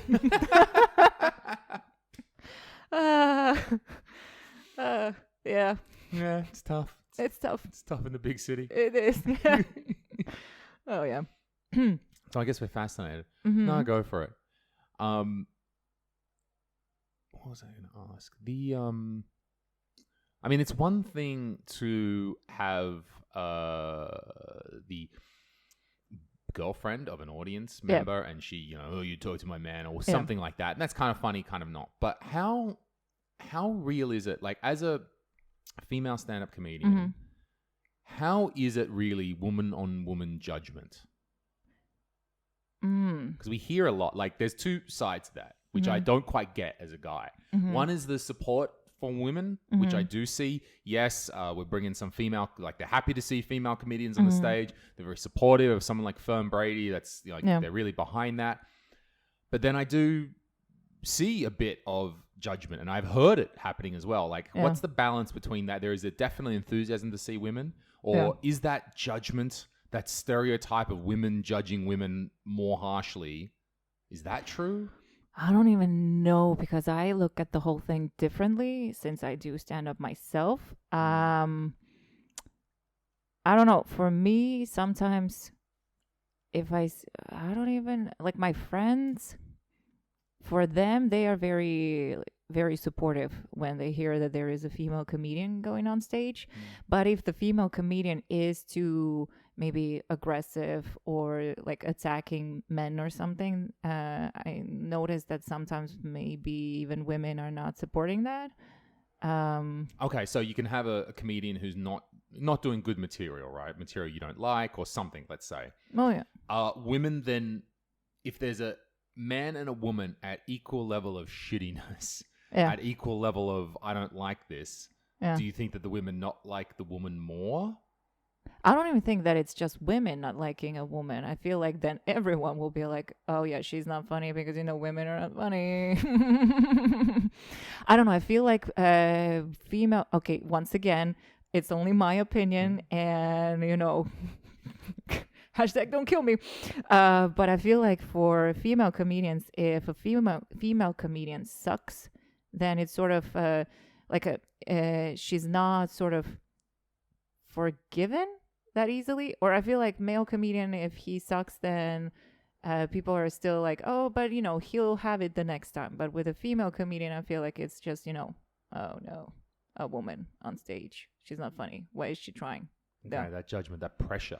So you feel a little pressure to overcome that stereotype. Well, I don't feel it because I don't see when I go on stage, like from the crowd, I don't think that they think of me or oh, she's not funny because she's a woman or anything like that. Or at least I like to think that they don't think that. It's a good way to think. Think that. Yeah, think exactly. That. I know that if people don't laugh, it's because either I was rushing or like my joke wasn't funny. And I mean, maybe I wasn't pronouncing my words correctly or something. Like, I just, You seem like happily oblivious to these other social and gender-based feelings. I mean, which is probably good. You don't want to be like, these bitches in the audience are talking there, judging me or something. I never look at female audience like that. To me, every woman in the audience, I feel like they're supporting me. Like, even if they don't look like they're supporting me, to me, it's like, we are all sisters. And I mean, even guys, like, okay, when I do get like a good job from a guy who was in the audience, I do feel like, okay, something like, oh, was funny. But at the same time, if a girl says like, I liked your set, I'm also very, grateful, impressed, all those lovely words. Okay. So if a man and a woman, okay, well, that's nice that you're not so sensitive. Well, no, because you see, when I look at the audience, maybe because I worked as a tour guide, I don't know, I see them as, I never think of them as the enemy or anything like that. I always think that, okay, we're going to have this fun experience. Well, maybe not so fun for them, but fun for me. And if we connect, that's going to be awesome. If not, then I'm just not their comedian, or they just don't like what I talk about. So it's fine. I do have to admit that last summer I was trying to do comedy more maybe for other comedians and not the people in the audience. And how would you describe comedy for other comedians more? Well, I was thinking more on the technical side, like, okay, what am I doing? Am I using the rule of the three or whatever, or like, is the structure correct or like good? and also the swearing thing, like how am I using that, and the topics, and I was trying to be maybe a little bit like them too. You're getting quite technical. Yeah. And it's easier for you if you step back from being technical and just Yeah. focus on being in the flow. And Yeah, exactly. Yeah. That Just, makes sense. going on stage and okay, so I still do that where I try to remember what I've written down, but usually I forget. And then on stage something happens and I'm like, okay, cool, that's a good one. So, and then I go on the next time and I remember that, maybe, hopefully. Are you recording your sets? Yeah. Okay, that's good. Oh, we've also got Oleg's film Yeah, footage all yeah. the time. But I usually listen to my own recording, although it's sometimes painful. But I do it. But every time I listen to the recording, it's actually not as bad as I thought it was. Yeah. I don't think it is. I hate listening to myself, but I've been trying more and more. I did a voiceover recording earlier today for an ad or something. So I go to the studio and I read the text. And yeah, we've got to listen back to my voice. And because I'm amongst adults in a proper professional circumstance, like I'd be like, no, I don't want to hear it. You just got to be like, yes, well, I could probably read that in a different way. But I guess I'm getting better at it slowly. Oh, yeah. I mean, you know what? It helped. It helped me when actually my set was quite funny. When actually I enjoyed my set, then I didn't mind listening back to it. I'm like, these jokes are funny. Yeah, but even then, I feel like, okay, maybe something could have been different. I don't know. Sometimes, right now, I like the material that I'm doing. Like, I really enjoy going on stage and talking about the things, and I'm excited to get it out. Last summer, I wasn't so excited. Stand-up is more enjoyable when you know you've got something in your pocket, when you know you've genuinely got... Like, I've enjoyed the last 2 months when I've had this set about Edinburgh. Like, I know I've got some really good jokes to tell, and I know I can work that and build from that. Where now I'm trying to build up a new 10 minutes, and I'm just, like, piecing together bits and pieces. I'm trying to tell this story about going to the school, but I don't really know where I'm going with it, and trying to do a couple of other bits in the middle there, and I haven't quite got... Yeah, and I don't feel as confident to go up yet because I know I can't... Yeah, well... What changed? So originally you said last summer you were focusing more on comedy and for comedians, which is like the technicals, because we love getting between each other and breaking it down word by word, line by line. Yeah. The rule of three, flow, all these kind of very technical parts of it. But then did you identify that you weren't having fun with that, or how did you... I don't know. Maybe because I was taking it way too seriously. I don't know.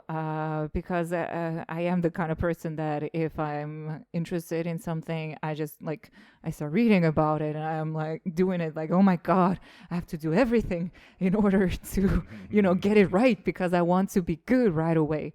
And at one point I realized that you're not gonna get good just like that. Like, it takes years before you'll be not even completely comfortable on stage, but still comfortable with what you're talking about. And like, it's not gonna be, in one summer I'll be just, fucking amazing and going on stage, like doing all the physical stuff, which I don't do still, so I don't know if I ever will, and talking about coming up with stuff right on the spot or whatever. Although you don't, people still prepare no matter how good they are or how long they have been doing it. Yeah. Well, bits and pieces. Like, you can have, I think you should prepare to sort of know what you want to say, but then also prepare that you could go off track. Yeah. And so I think that if you are an experienced comedian, yes, okay, you can go on stage, start riffing, talk to the audience, make something about that. But the other way you can do it is to say, okay, I've got this material and then I'm going to talk through it and then maybe go off track for it. Yeah. Maybe go off the line. But when I'm finally done, then I can come back to the script that I had prepared. And then you've always got that lifesaver. Yeah, but that's the thing with me is that I start talking to people in the audience and then I talk to them for too long. And then when I try to come back, I'm like, oh, fuck it, let's continue. And sometimes I'm not happy because I didn't do my material the way I prepared it. But also last summer, why it was so intense, because I was trying to prove to other comedians that, I can do this. Although, you should never, well, maybe you should, I don't know. But you doing comedy for like the back of the room is if it's for you, great. But I realized that for me, it was just too intense. It is. I mean, there is a certain thrill out of doing a joke that the audience doesn't really get, but the comedians love. Yeah. Because you're like, these people know the comedy, and they're really funny people, and I just made them laugh.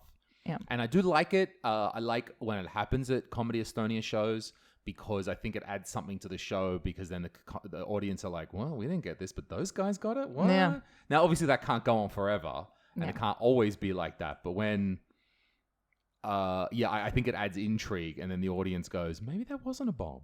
Maybe that wasn't. Maybe this is something. And, you can, and in that way, the comedians can almost sometimes save a performance because they can laugh along. I think that happened to me last week when I was hosting at Uskoik, and it was all the 18-year-old kids in the audience who don't laugh at nothing until Roger comes out and then wags his beautiful blonde hair around. Then they laugh. But it's difficult, and not to blame the audience at all, of course, but it's difficult to maybe connect with them or to get them going. Or I do think that the 18-year-olds that are in the audience often are a bit like, you're fucking 18. You're self-conscious about everything in your life. Hormones are pumping through your body. There's a hot chick sitting next to you, or there's a guy over there who looks cute. You're going out. You're all kinds of nervous about all things in life. I'm not trying to say like an 18-year-old should be chilled. But how to relate to that and how to bring them out and how to get them going. And I was just sitting on the chair, just talking, doing that hosty talky thing that I do. Yeah. And they weren't laughing at me at all. But when the comedians started laughing, just a couple of times, it gave me hope. Okay. It was nice. Okay. Like, I didn't need them to keep doing it. We didn't have to go forever. But a couple of times I was sitting there talking and the comedians laughed and no one else did. And I went, all right, like, it's going to be fine. And that calmed me. I don't know. I feel like also relating to the audience, that's something that I'm not maybe doing that much anymore. I'm just going on stage and talking about what I want to talk about. And then if they laugh, they laugh. And because I realize that I don't know what people like or don't like. Like, I don't know. I'm weird. I cannot relate to people. Like, what do human beings like? Yeah, exactly. Like, I've lived in my bubble for almost 10 years. I've been in the academic world for a long time. I don't know what people like. And I just decided then, fuck it. Then I'll just talk about whatever I talk about. And if they will relate and like it, then great. When you said that you were doing your bits, and you've got some script or some material made out, and then you go to the audience, and then you talk with them for a bit. And the first thing is, I mean, how long to talk, how long to keep that conversation going is definitely a very tricky balance in stand-up. It's like, I've asked you a question. Second question. Yeah. Third question. How deep am I going to dig this hole trying to dig myself out and get a laugh, right? Yeah. And at what stage do I parachute eject out of this because this is going nowhere? It's very hard to know that, right? And it takes a certain... And I don't know that because I can go Pardon the metaphor. It takes the balls to know how far are we going to go down with that. But if you have one of the... other parts of that is that if you have got a little bit of interaction with the audience, you're talking, maybe there's a line coming back, there's a little bit of interaction. Crowd work and interaction is always electric. It's electric in a way because we all know this is not scripted.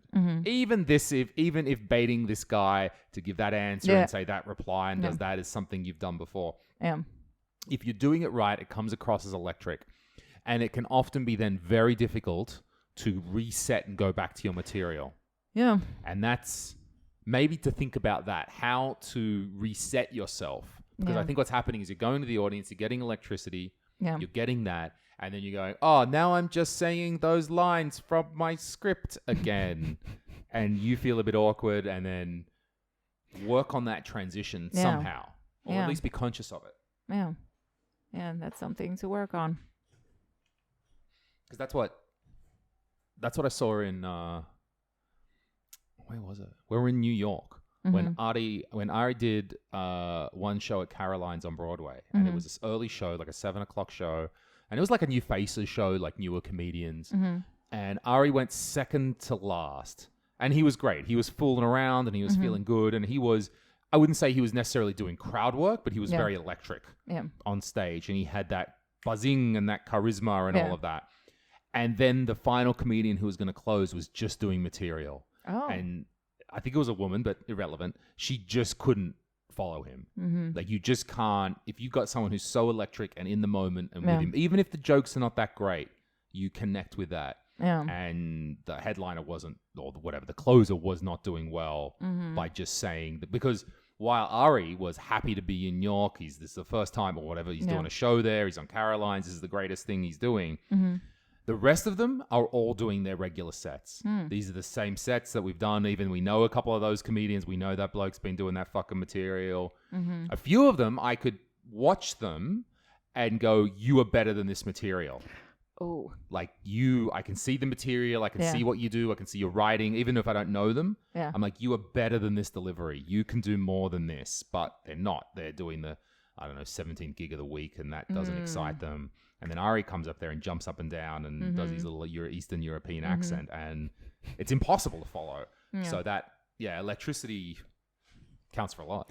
But it's like, I think it was Karl who said in the workshop that in the States, the comedians, if they have their like 10 minutes or 15 minutes, they start doing that in the clubs, and they don't write as much as in Estonia, because usually at open mics in Estonia, you have the same people coming to the same places. So you need to have new material every month, because otherwise they will already know what you've been talking about.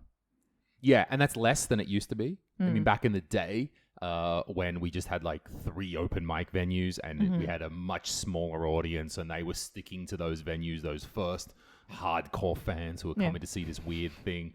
I almost was a fan. I remember when I was studying in Tartu, I saw the sign for Comedy Estonia, and I think I was 20. That was like in 2010.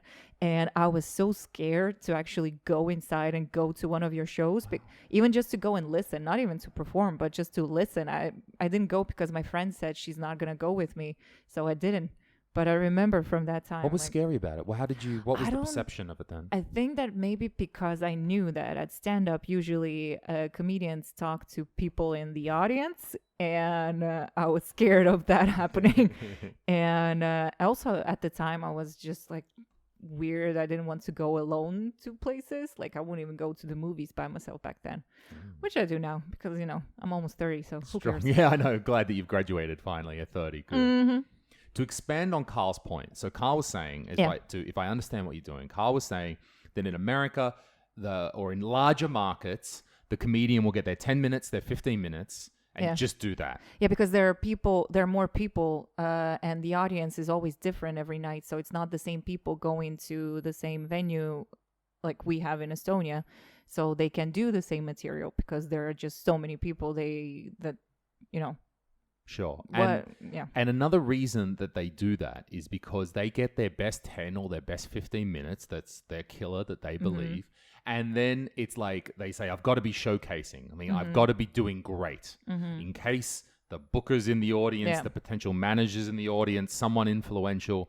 There's in their mindset, they're like, I've got my best 10 and I need to be doing my best 10 minutes all the time. So if someone sees me, they're going to see me doing my top shit. I can't fuck around that much. I can't, like, at these shows.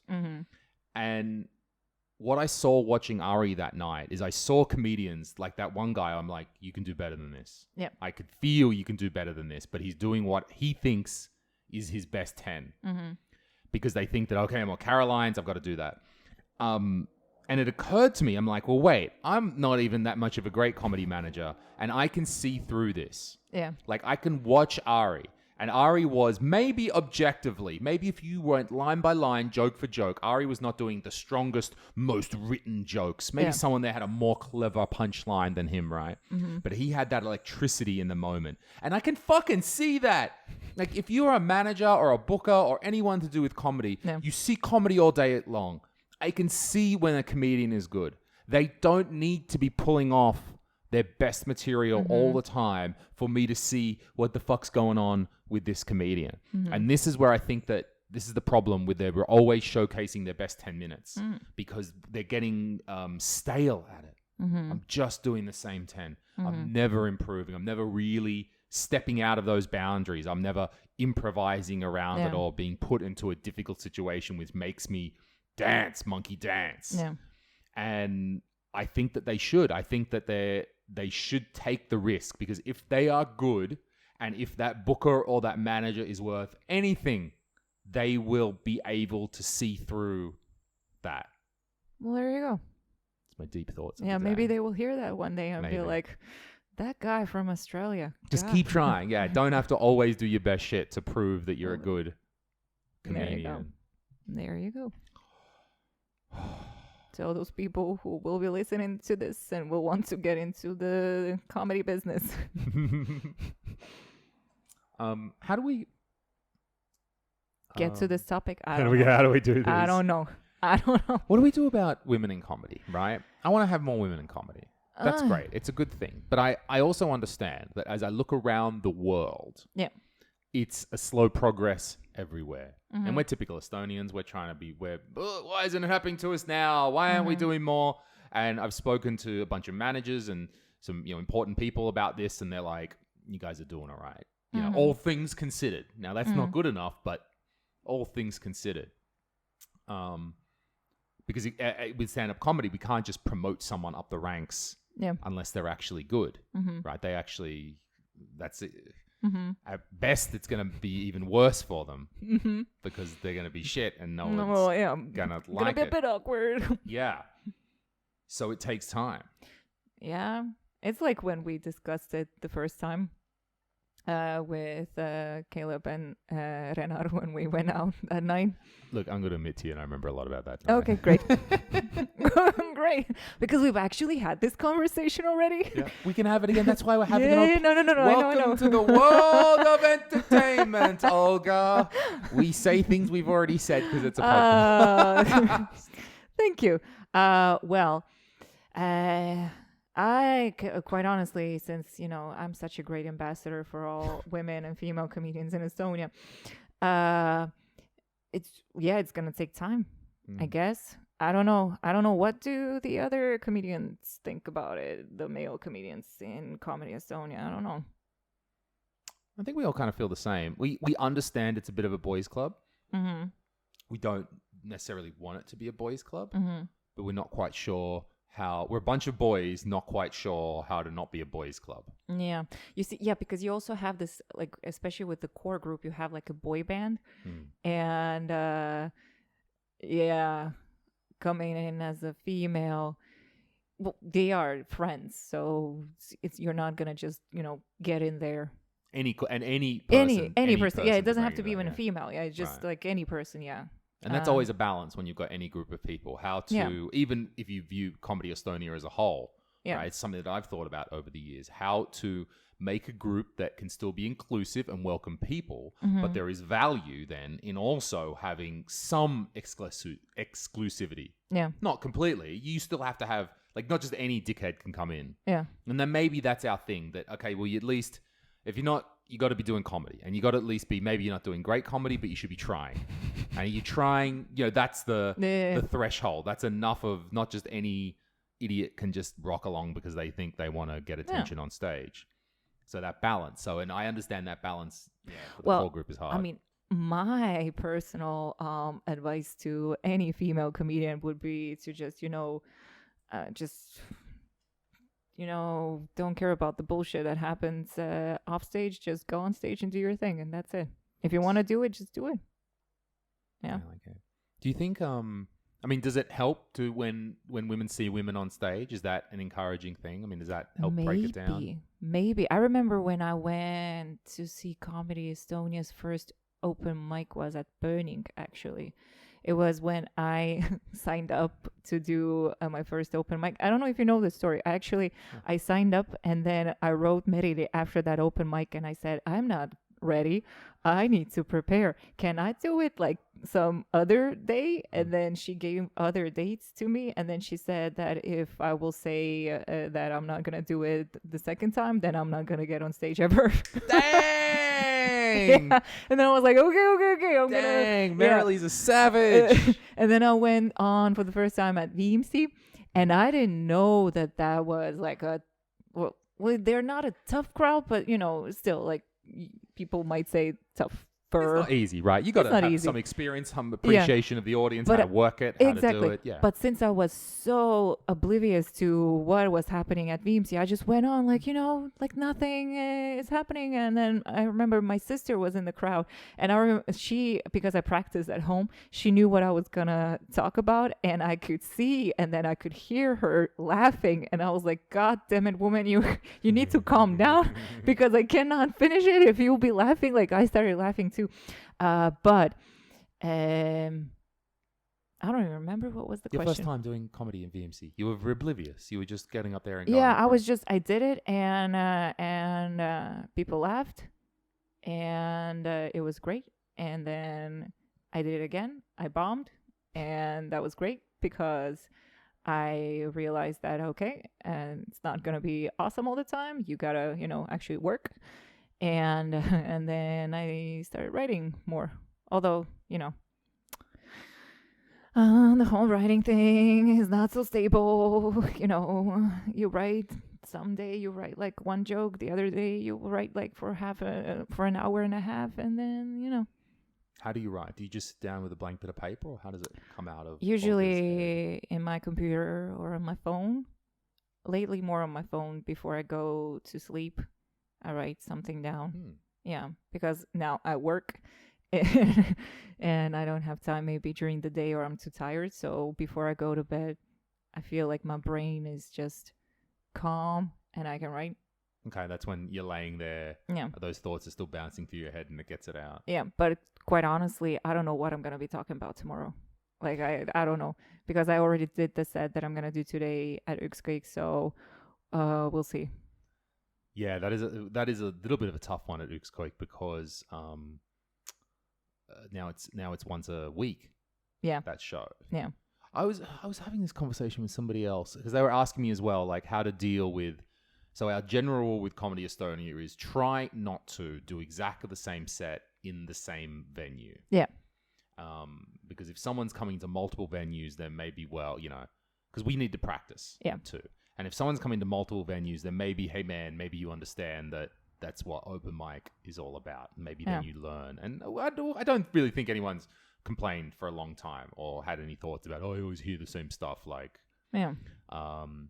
On the other hand, the balance for that, I think, is that the open mics are there for comedians, actually, number one. Mm-hmm. So if you want to rework it, add a joke, try it in a different way, like as long as you're just not like doing it line for line, no, wrote, just phoning it in, then I think that it's all right. And I think that even more, now that it's once a week at Uxquake, I think that, again, that balance is there. Like, if someone, think about this. So you're like, well, I did it last time at Uxquake. I can't do it again. Like, what? Who the fuck is coming to Uxquake every week? Oh, maybe there are people every week. And then on top of all of that, saying, oh, I've heard that material before. I don't want to hear it again. Oh, yeah. Like, my conjecture is that if you come to Uxquake every week, you're a comedy fan. Well, that is true. You know what's up and how comedy works. Imagine if you make them laugh with the same set like every week in Uxquake. Then you're like, oh, okay, I'm awesome. Right. Okay, if you can hear the same joke again and make him hear Although I've rewritten the set, like right now, I'm really excited for tonight because I've added something about Rakvere, and I'm like, got that Rakvere joke. Yeah, I got that Rakvere joke. I'm so proud of it. So I'm excited. I mean, I don't even care if people won't laugh about the whole other other parts of the set, but that Rakvere one, so good. Not to brag, but so good. That's good. When you're feeling good, you're feeling good. I'm feeling good. Yeah. Good. Yeah, try it again. Like if you're working it, that's what the mics are for. Like we didn't just put on 4 Uxquakes a month just so you can come up with 4 new sets a month. Well, that's true. Yeah. But I appreciate it. It's still a bit of a like to me. All these 18-year-old kids all look the same. I wouldn't know if they're different people in the audience or not. You're all young and perfect. I can't tell. Well, yeah, we'll see tomorrow. Maybe I'll recognize someone. I'll be like, well, you've heard this before, so... Fuck you, free show. Enjoy. As we say back in the day. Well, no, I mean, maybe they will laugh again. Who knows? I think they will. revisiting women in comedy. Yeah. Sorry. What do Yeah, you, no, I no, went- no, no. No need to apologize. Oh. Oh, right. Oh, hey. Oh, Hella. Hella's coming. Hella's Yeah. Hellarine's here in the studio. Yeah. She's going to set up the Botic open mic tonight. She's coming to get the material. It's all good. We've only got the camera. It's all right. We can see you. All right. Ciao. We're still recording these podcasts in the Comedy Estonia office because we haven't yet got a proper studio we're trying to find a place. If you have a cheap space, we want to come and make a studio there. Anywhere. I was talking to the guys actually out at the Copley at the Pohjola House. Oh. Maybe they've got a space. Or Well, I feel like they have a lot of They space. have a lot of space, I mean, yeah. they have a lot of old furniture that stands there from the Soviet days. So I love feel it. like they have space. So we need a studio. Yeah. For this podcast. I mean, Carl and Ardo. Yeah.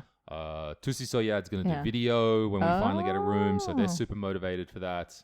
Roger and Dan, those guys Mm-hmm. need a dedicated space too. So we're trying to put together some money, see how we can because then you still got to pay rent and shit, right? And pay rent and stuff. So we're trying to get a space. Right. Okay, another way to think about women in comedy, right? Miss Ambassador. I wish you had if only you had diplomatic immunity somehow I know, from your right? ambassador status. I know.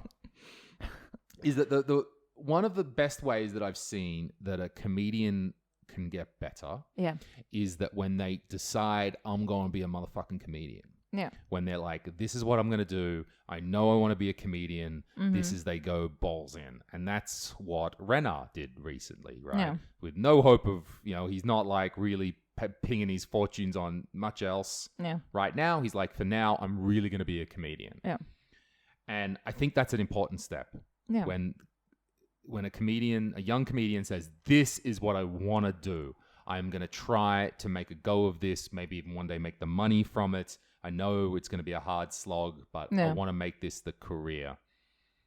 So then I start wondering, well, why wouldn't then, if that is it, why wouldn't a woman see stand-up as a career?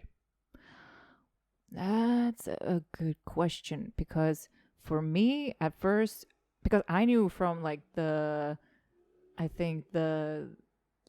first open mic, I knew that, okay, fuck, I have a problem because I think I want to do this.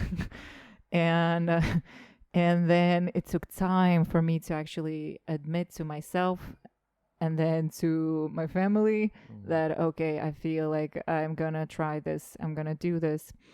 And then when I was in Netherlands, when I actually did open mics there, and then one in Germany, I realized that, I can actually do stand-up outside of Estonia. Oh, that's pretty cool.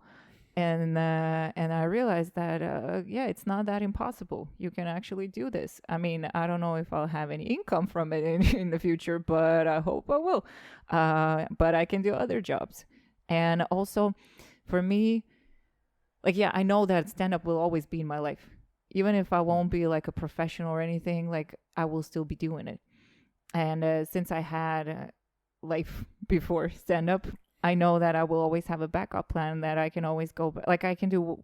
I'm not saying that I can work in some, I don't know, some office somewhere, but I'm not scared to go and work some job that maybe some people would say that, oh no, I'm not gonna do that. I mean, you can always work somewhere, so it's fine. And I don't know why women. Maybe for women because I don't know. For some women, maybe the whole family aspect and that, they have a family or they want to have a family and stand-up and family doesn't really go together. Not so much. No. And also the stability. Maybe they want a stable work, or maybe they think that in Estonia it's not possible to actually have stand-up, being a comedian. They don't see it as a job. They see it as a hobby, and that's why they just, go in, go out. And they don't want to do it. Maybe. I don't know. I don't know why for guys it's sort of easier to just say that, oh yeah, I'm going to be doing stand-up. Right. Oh. Because it's good to have the backup. That's definitely. I mean, I always had that. I have my degree in computer science. I can always go do something else. I think as much as many artists go okay, I've got the backup, I think rarely do they go back to that. Oh, yeah. I think rarely does. If you make the commitment and go, I'm going to dive all in, if anything in life, but I've always got my backup. I think rarely do we end up going to the backup. Yeah, but it's still good to have that in your head. Like, you should, yeah, and you I should can. have that backup. Yeah. Like, that's what I was speaking to those kids in the school the other day, right? Because I like going to the schools. Sander also goes to schools as well. I mean, like, legally, not just showing up and shit. Like, we're invited to schools. We don't just, like, hang around like Carl does, right? And, like, because he wants to talk to them about, like, it's okay to fail.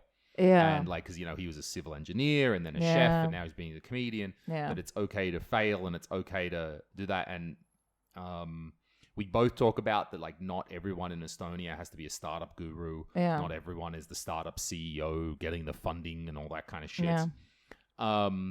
And I wanted to talk to them about the balance in my life that I think if they want to be an artist, like, first of all, you don't need a startup guy. You can be an artist. Maybe it's a rapper, a writer, a photographer, a comedian, for any kind of other thing, right? Yeah. Where talk about an artistic career, talk about how there's no promises, talk about how you got to hustle yourself, talk about how you're not going to get any money for years.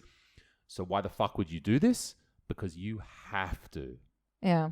Because something just burns inside of you saying that I need to write that verse, make that song, take that photo. Yeah. It's all I want to fucking do. Well, for me, even stand-up, sometimes it's just a form of therapy. Like, I'm going through something and I write about it. I write a joke. I start laughing myself and I'm like, yeah, I want to go talk about it. Yeah, it's cool. And then, the whole thing with connecting with people while you're on stage, which is awesome. But the thing is also, we measure success in, in money. Like, I feel like a lot of people think that, if you make a lot of money, then you're successful. But what are you going to get out of it? Like, when every job that I've had, well, I've known that I'm not maybe, like, when I was working, I had an office job. I knew that I cannot do it forever. I'm going to go crazy at one point, that I need something else. And maybe even with studying, I never took it that seriously because I always thought, like, yeah, I can do it, but it's not going to take me anywhere. Or, like, I never thought that I will actually use my education for anything. So you're a bit lost for a while. Like, you're doing this study, but you know it's not really. But is it because of is it a social program that tells you got to do that? Well, in our family, well, no. It's pretty much what the society tells you, that you finish school and then you go to university. That's pretty much what we do in Estonia. And I, like, when I finished my bachelor, because I didn't finish school I was almost a straight A student, but I didn't do that well on my exams because I felt the pressure and I kind of failed. And then I had to pay for my first year of studies in bachelor. And then I got a free spot. But then when I went to master, I did it only because I didn't want to get a job because I was scared. And then I thought, okay, fuck it, I'll go study.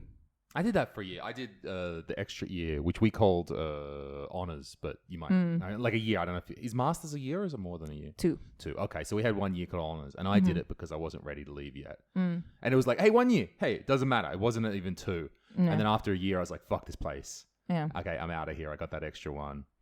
Right, which is the balance that I was trying to talk to the kids about. That if those kids came to me and, like, when they're about to leave at the end of the final year, and they said, I really want to be an artist. Yeah. I would want to probably talk it through with them, but be like, yes, you should try this. Try this right now. Yeah, but also the thing, I'm so sorry that I'm like not letting you finish, like Kanye. but the thing is about being an artist, which I don't think a lot of people understand, that there's a lot of work that goes into it. It's not just you just become an artist, or like you just like even vlogging, for instance. People say, oh, I want to be a YouTube vlogger, but it's not that easy. It takes a lot of work to do that. They work really hard. Exactly. But I feel like a lot of people don't understand how hard those people work. And the same with stand-up. I feel like some people think that it's so easy, but it's not. Right. It's all a lot of work. It's all, so you're all going to have to put that in, so you may as well. Also sacrifices. You will have to sacrifice certain things, like you want to hang out with your friends or your family, but you won't be able to do that maybe in the future. Yeah, well, gigs, those who have gigs, those who just, just go to open mics. But what I can't what I wasn't able to like balance off with the kids was that while I'm like, yeah, I'm Lewis and I'm an artist and I essentially am, even though there's a business here as well. Yeah. And, you know, you don't know where your money's going to come from and you got to keep working it and you got to try but something burns, so you have to do it. But on the other hand, yeah, I have a master's of computer science. I use that to earn money for a bunch of years. Yeah. You might argue, am still earning money from that because now I host all these business and IT conferences. And since I have that technical background, I think I can do that job a lot better than an average, like no one, right? So that is still paying off today. And I think it's a dichotomy and I think it's a balance that I don't quite know there's not just one advice for every person because as much as I wouldn't say I wasn't super into the 6 years where I was like studying and then working for a couple of years. Like, no, I understood later this wasn't my passion, but God damn it, that shit's still paying off for me years later. So it's not a backup. You know what I mean? Like I would have been studying back then. I wouldn't tell a young fucking 18-year-old, no, don't do your art at all. Just go and study for the next 4 years. Put that on a hold. Like, there's some balance in the middle. Maybe you want to be a rapper. Cool. Go study some music. Yeah. Or go study something. Yeah. And just keep it simmering in there in the background. Yeah. Because, yeah, that still is helping. It's not because it's also not always so black and white. Like, where you're going, well, if the comedy blows up in an explosion and amongst the remnants of life and things get blown away and that will never, ever, ever happen again and I am destroyed as a human being, then I guess I can go back to an office job. After all that is finally done. Yeah. I will go back. Once I am sure that I do not want to do that artistic thing anymore, I will go back to an office job. And I don't think it's like that. I think what you call is the backup plan is something that can just chug along in the background. Yeah, yeah. You do a little stuff here, you do a little work there. Maybe it gives you a little bit of extra. Maybe you've studied some business and that helps you out in your career. You study a little bit of accounting. Who'd have thought? Now you're better with a spreadsheet when you come to do the stuff later on. Excel. You know Excel even, which is far more than most artists that I've met, even at that level. So I think backup plans are not so black and white. Yeah, definitely. Because I say I have a backup plan, or I say that, oh, yeah, I can go back to that, but I don't want to. Yeah. But I understand that right now I need to have, like in Australia, I will be working somewhere in a cafe probably, or, you know, wherever they will take me, in a karaoke bar maybe. We don't... Not sure how many karaoke bars there are in Melbourne. I checked. There are like at least 4. Really? 4? Yeah. Okay, in all of Melbourne. Yeah. So, you know, I can go there and be like, people, I can sing all night long. I have met Finnish people. I know how to make karaoke. Oh, yeah, I do. Yeah, I do. It's so weird what the Japanese and the Finnish have in common. They both love karaoke. Yeah. No country around Finland loves karaoke. Sweden? No. Russia, not so much. Estonia, not so much. Finland fucking loves it. Well, yeah, Finland takes it to another level. Loves it. Yeah. But I think it's fine if you go to Australia and you work in a cafe. Yeah, sure. First of all, it's normal. Like, it's... Yeah. Like, and then you're going to be hitting mics, I'm sure. With very quickly, you're going to be signing up. You know what? You may even find that what Sander was saying on the other podcast in all of his arrogant glory, which I love, which is when we went to Edinburgh, we worked out, we work way fucking harder than most comedians. Like, we work lots. Like, yes, this is very nice right now, but we also put in way more effort than most comedians do to the effort, the setup, the timing, the thought process, the planning, the whole thing. Well, I'm not amazed. Estonians, come on. Estonians, right? Yeah. And the debate was, is there something inherently great about us? Or is it that because we had this free open market, we just, and with the Estonian startup attitude, we went, okay, we can do it. Where if you're just a micer in London, you don't think that you're anything.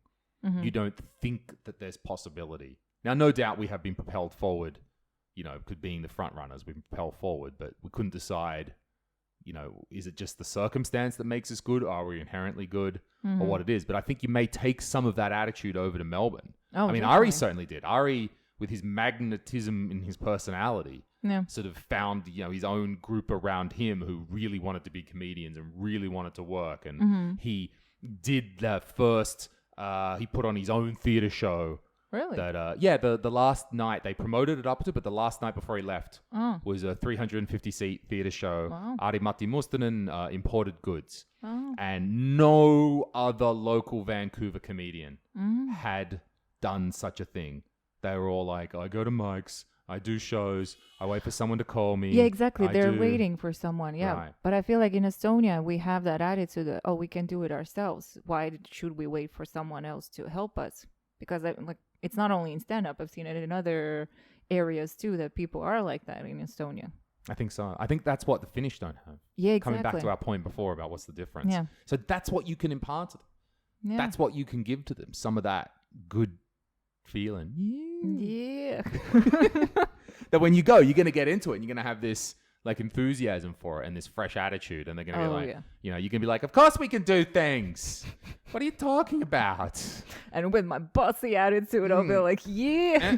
And then be like, who is this Russian woman coming along telling us I'll what be to like, do? Estonian Russian, for crying out loud.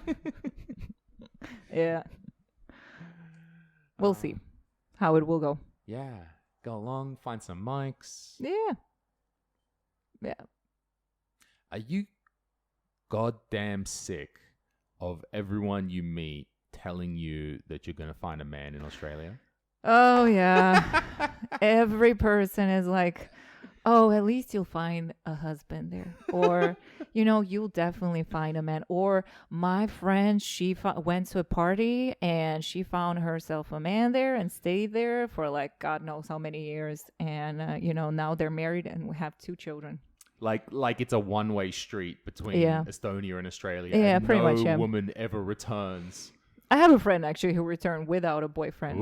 And now she went back. So who knows? Looking for another one or something. That must be almost as weird as when I say I didn't come here for a woman. Yeah. Like with the look of confusion and semi-disgust. Yeah. On there, like, what? You didn't come here? What? Yeah, you came here because, of Estonia? You like, but you didn't but you don't like them? Are you gay? Is it? Very much, yeah. If you, Oh, yeah. I don't know. I mean, I don't know that many Australians. I don't know if you are all there, like, so perfect that every woman just will fall for you guys there.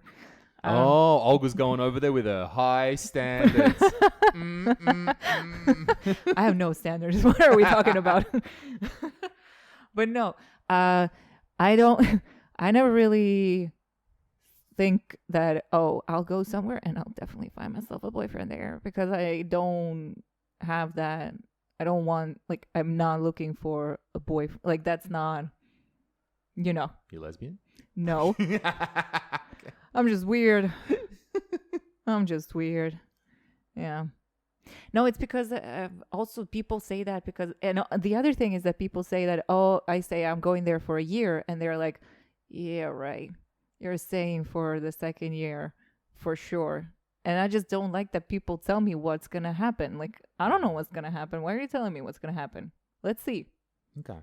Sure, it sets some And expectations. then I'll stay for the second year and I'll find myself a man. And I'll be like, yeah, you guys were right. But at least it'll be your choice to do it. Exactly. It will be Yeah. my choice.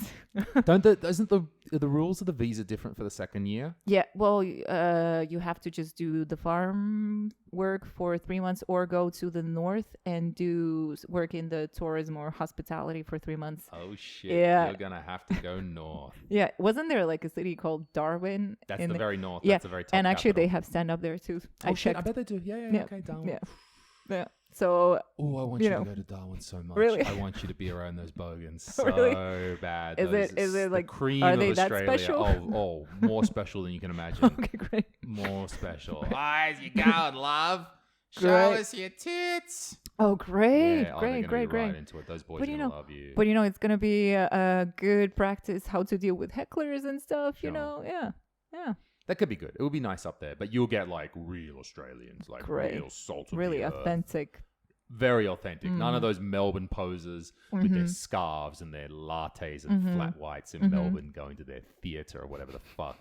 No. There's no theatre in fucking Darwin or Brisbane either. Like, no one's going to the theatre up there. No one's going to the theatre above Sydney. Like, draw a line. Okay. Actually, it could even be go a line down the coast from... You could draw it around Sydney and down to Melbourne and wrap it around. They're the only people in Australia that would ever think possibly about going to a theatre.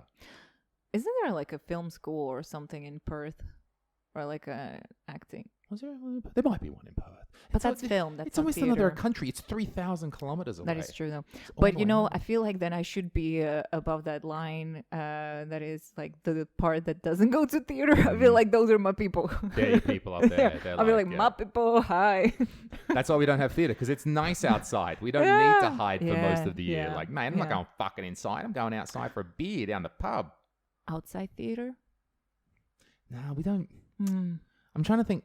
When would we watch? Maybe some stand-up. Like, a few times I've been able to get my parents some tickets. Maybe like Dylan Moran or when Bill Bailey is in Newcastle. Because I know his manager. He's a real great guy, Neil. Cool. So I've been able to like hook up my parents. It's like the one thing I can do for them from here. Get them some tickets to the local show in Newcastle. But we're not really... Maybe the monster trucks. You know, I'd go to the... Monster trucks, you mean those that crash into each other? No, that's the Demolition Derby, which is also fantastic, might I add. I remember going to that as a kid. Okay. But the monster trucks are the ones with the huge wheels. Like the big one, the trucks that are raised up, and then the grave digger, and it crushes cars. Oh, it does crush, but like it's not a demolition but it goes derby. like above them, yeah. Okay, cool. Oh, monster trucks. Isn't that like an American thing? Oh, we love it too. Oh, okay. Oh, I went to the monster trucks as a kid. It was the greatest fucking thing. And the Wow. trucks got flames coming out of it. Oh, wow. This culture. Oh, wow. So I'm getting excited. A bit scared. Yeah. So, you know, wow. Maybe it's good you land in Melbourne first. Maybe I am a bit more cultural than I thought. Yeah. Oh, yeah. You're the queen of fucking culture compared to those definitely. bogans. Like, absolutely. Great. You're queen of England. Oh, wow. Compared to what you're about to roll into. Wow. You're painting such a great picture of all those Australian people. Oh, no. Look, no intelligence. Lots of enthusiasm, though. I love enthusiasm. Lots of enthusiasm. A lot of energy. Good heart. Zero culture. I love a good heart. You know, I've always loved a good heart more than culture. Okay. Yeah. You're going to like it in Australia. Though. Great. Then those are my people. Oh my God, maybe I won't come back. Oh crap. Just to prove those people wrong, you're going to get back on a plane here. Fuck you guys. I did come back. Fuck you. Exactly. And then I'll leave in a month. No, we'll see. You find some way through. Who knows? Exactly. You don't know. You don't know what other options you have. Maybe you go, screw these bogans. I'm going to where they're nice, and you end up in New Zealand. I do have a plan for my 30th birthday. Ooh, what's that? This is gonna be nerdy, but whatever. I'm planning on going to the Hobbiton in New Zealand. Okay. Oh, yes. As soon as I'll get a job in Australia, I'll buy my ticket to the Hobbiton. Well, I mean Wait, is Auckland in the Northern Island? I don't know. Okay, one of those cities. I'll buy a ticket there, and then there is a day trip that goes from that city to the Hobbiton, and then I'm gonna book that one too because you know you gotta prepare. Those are probably very popular. So that's my plan. What I'm doing on my birthday, of course, assuming that they will give me a day off from work. Or by that time, I will have a different job because I cannot work in one place for more than 6 months. Oh, the visa thing. Yeah. Okay, they do that to stop you freeloading foreigners coming to our country and taking all the good cafe jobs. Taking the barista job, making my flat white. Yeah. Bogans don't want to do that. No, good on you. Good on you for bringing us good coffee. If you make them a good coffee in Melbourne, they'll love you forever. They love good great. coffee. Yeah. Great. No pressure then. No pressure. Just 3 hours. New Zealand is just 3 hours away. Just Great. 3 hours away. Great. It's pretty easy. Yeah. I didn't check out the stand-up scene in New Zealand. I don't know how that's going over there. Who do we know is New Zealand? Oh, Al Pitcher. You probably don't remember Al Pitcher, the New Zealand guy that lives in Sweden. He's from... New Zealand guy's from New Zealand. Did you know that? Yeah. Lewis is Amazing. really saying intelligent things. Wow. Okay, great. We'll check that out then. Yeah. But we'll see. Who knows? Maybe I'll come back from Australia and then I'll go to some other country. Oh yeah, you have. What are the countries that Estonians can get the working holiday visa for? Well, Australia, then Canada, Mm-hmm. and I think you can get one in New Zealand, but those go like in 10 minutes. Oh, they have a quota or something. Yeah. Okay. I don't even know how it is with Canada. Do they have a quota or not? Because I remember, like back in the day, they had a quota, I think. Well, they let Ari in, so Christ. But how did he get it? Was Working sitting holiday visa, yeah. But he did just fill in the application, or was he You know, waiting? I don't know. Mm. I don't know that. But I know it's Australia, Canada. Is there a limit in Australia as well on how many No. you get the working? No. Okay. You guys accept everyone. Yeah. And I loved how in the application, in the visa application, there were questions like, have you ever participated in some terrorist group or whatever? Of course, you're going to say no. Yeah. No, and you're going to be like, yeah, I was young, I fell in love and then I ended up in this group. I didn't know that they were going to blow up stuff. Have you heard of the Brides of ISIS? Yeah. One summer. Yep. But yeah, that's also one of the reasons why I'm going to Australia, because it was so easy to get a visa there. Okay. We let them all in. Well, that's also how I was able to stay in Europe for so long, because even though it's all the Schengen around the EU, right? They're all in the passport-free zone. Yeah. We are still eligible for a different working holiday visa in each country. Wow. And then I understood that all I needed was the working holiday visa from one country, and then I could just stay in any country. Cool. So I've had Sweden, Finland, Estonia, Germany, and Great Britain working holiday visas in my time over the course of 13 years. Wow. To like keep me going. Yeah. Which is the flip side of that. So wait, the countries are, we think New Zealand, Australia, Canada. Yeah. Isn't there something else that no one wants to go to? Or is that it? I think that's just 3? it. I don't know, quite honestly, what the other countries It would have to be could a place no one wants to go to, because you never hear about anybody going there. I don't even know. I don't know. I just know that those 3 are definitely the ones that you can go Must be to. somewhere not sunny. Probably, because you don't hear us talking about it. Yeah, exactly. Yeah. I don't know. No one seems to know what that is. I thought it was 4 for some reason. Yeah, well, we'll see. I mean, maybe I'll go to, I don't know, Amsterdam or something. It was fun. I feel like going back to Amsterdam for a weekend. Oh. Amsterdam is fun. I was talking to Sander last night, and he's like, yeah, he earned a bit of money recently. He saved up a little bit, and he's like, yeah, maybe in a couple weekends' time, I'm going to go back to Amsterdam. Yeah. And I looked at him and said, have you ever thought about going to another city besides Amsterdam? And then we paused, and then we broke out in laughter. Of course not. But, I mean, there are really, really cute and beautiful places in the Netherlands, but I assume Amsterdam has something that those other places might not have so much of. Legal culture. Exactly. So much legal culture. So much legal culture. Yeah. But no, I mean, Amsterdam, I also like the vibe there. Like, there are so many people, and yet there are places where there aren't that many people, and then you can cycle everywhere. And I stayed actually in an all-female hostel, which was really, really fun. Yeah, it was cool. How was that? Okay.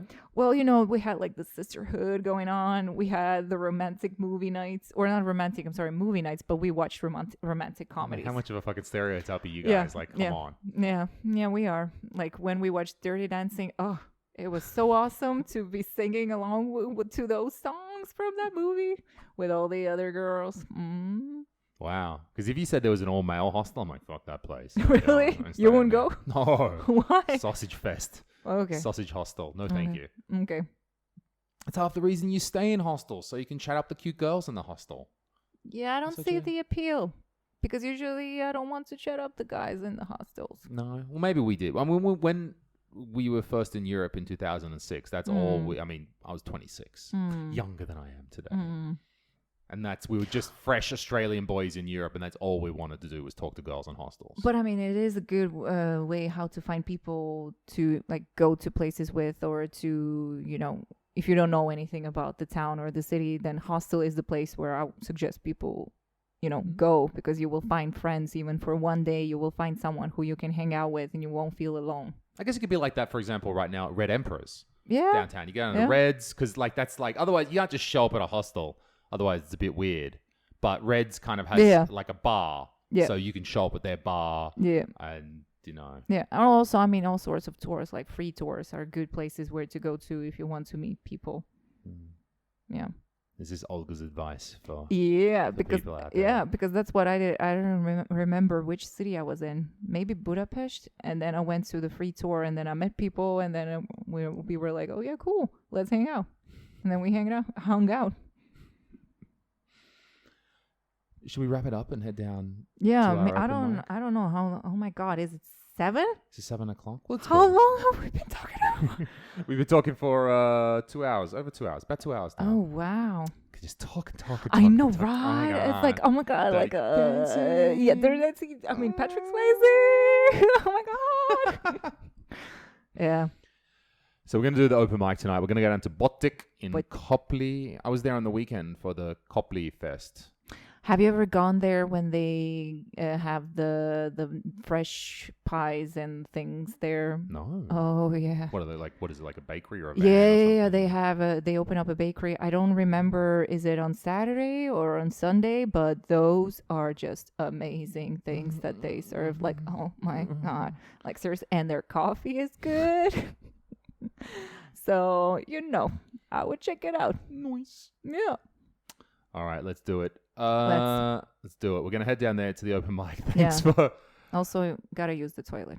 True. You could have a break anytime. You didn't have to be holding I didn't know that. I mean, I thought I'm sorry. I mean, I grew up at a, like, I mean, come on. Estonian people or Russian people, whoever, we're really, polite and... No, you can't. Now you bring it in. Any reason, anything you can't justify in your own life. Estonian/Russian/ people from the Nordics. You know how we all are. We're just like that. We can't pee at regular intervals. People from Rakvere, like from a small town, we're just really polite. Anything you'll hold on to justify. Yeah, pretty much, yeah. Okay, you could pee. All right, let's go do it. Thank you very much for listening again to our podcast. Thank you, Olga, for coming along. Louis. If you're listening... If I haven't told you the million times already, sorry if you've heard this. We have more English comedy shows coming up. We've got John McCombs next week already. Holy shit, that's already happening next week. And then... You're like me when I discovered I'm going to Australia next week. And then in end of October, we have Fern Brady as well. That's going to be sweet. So we'll do it. All right. Well, Olga, thank you very much for coming along. Thank you for having me. All right. Ciao. Ciao.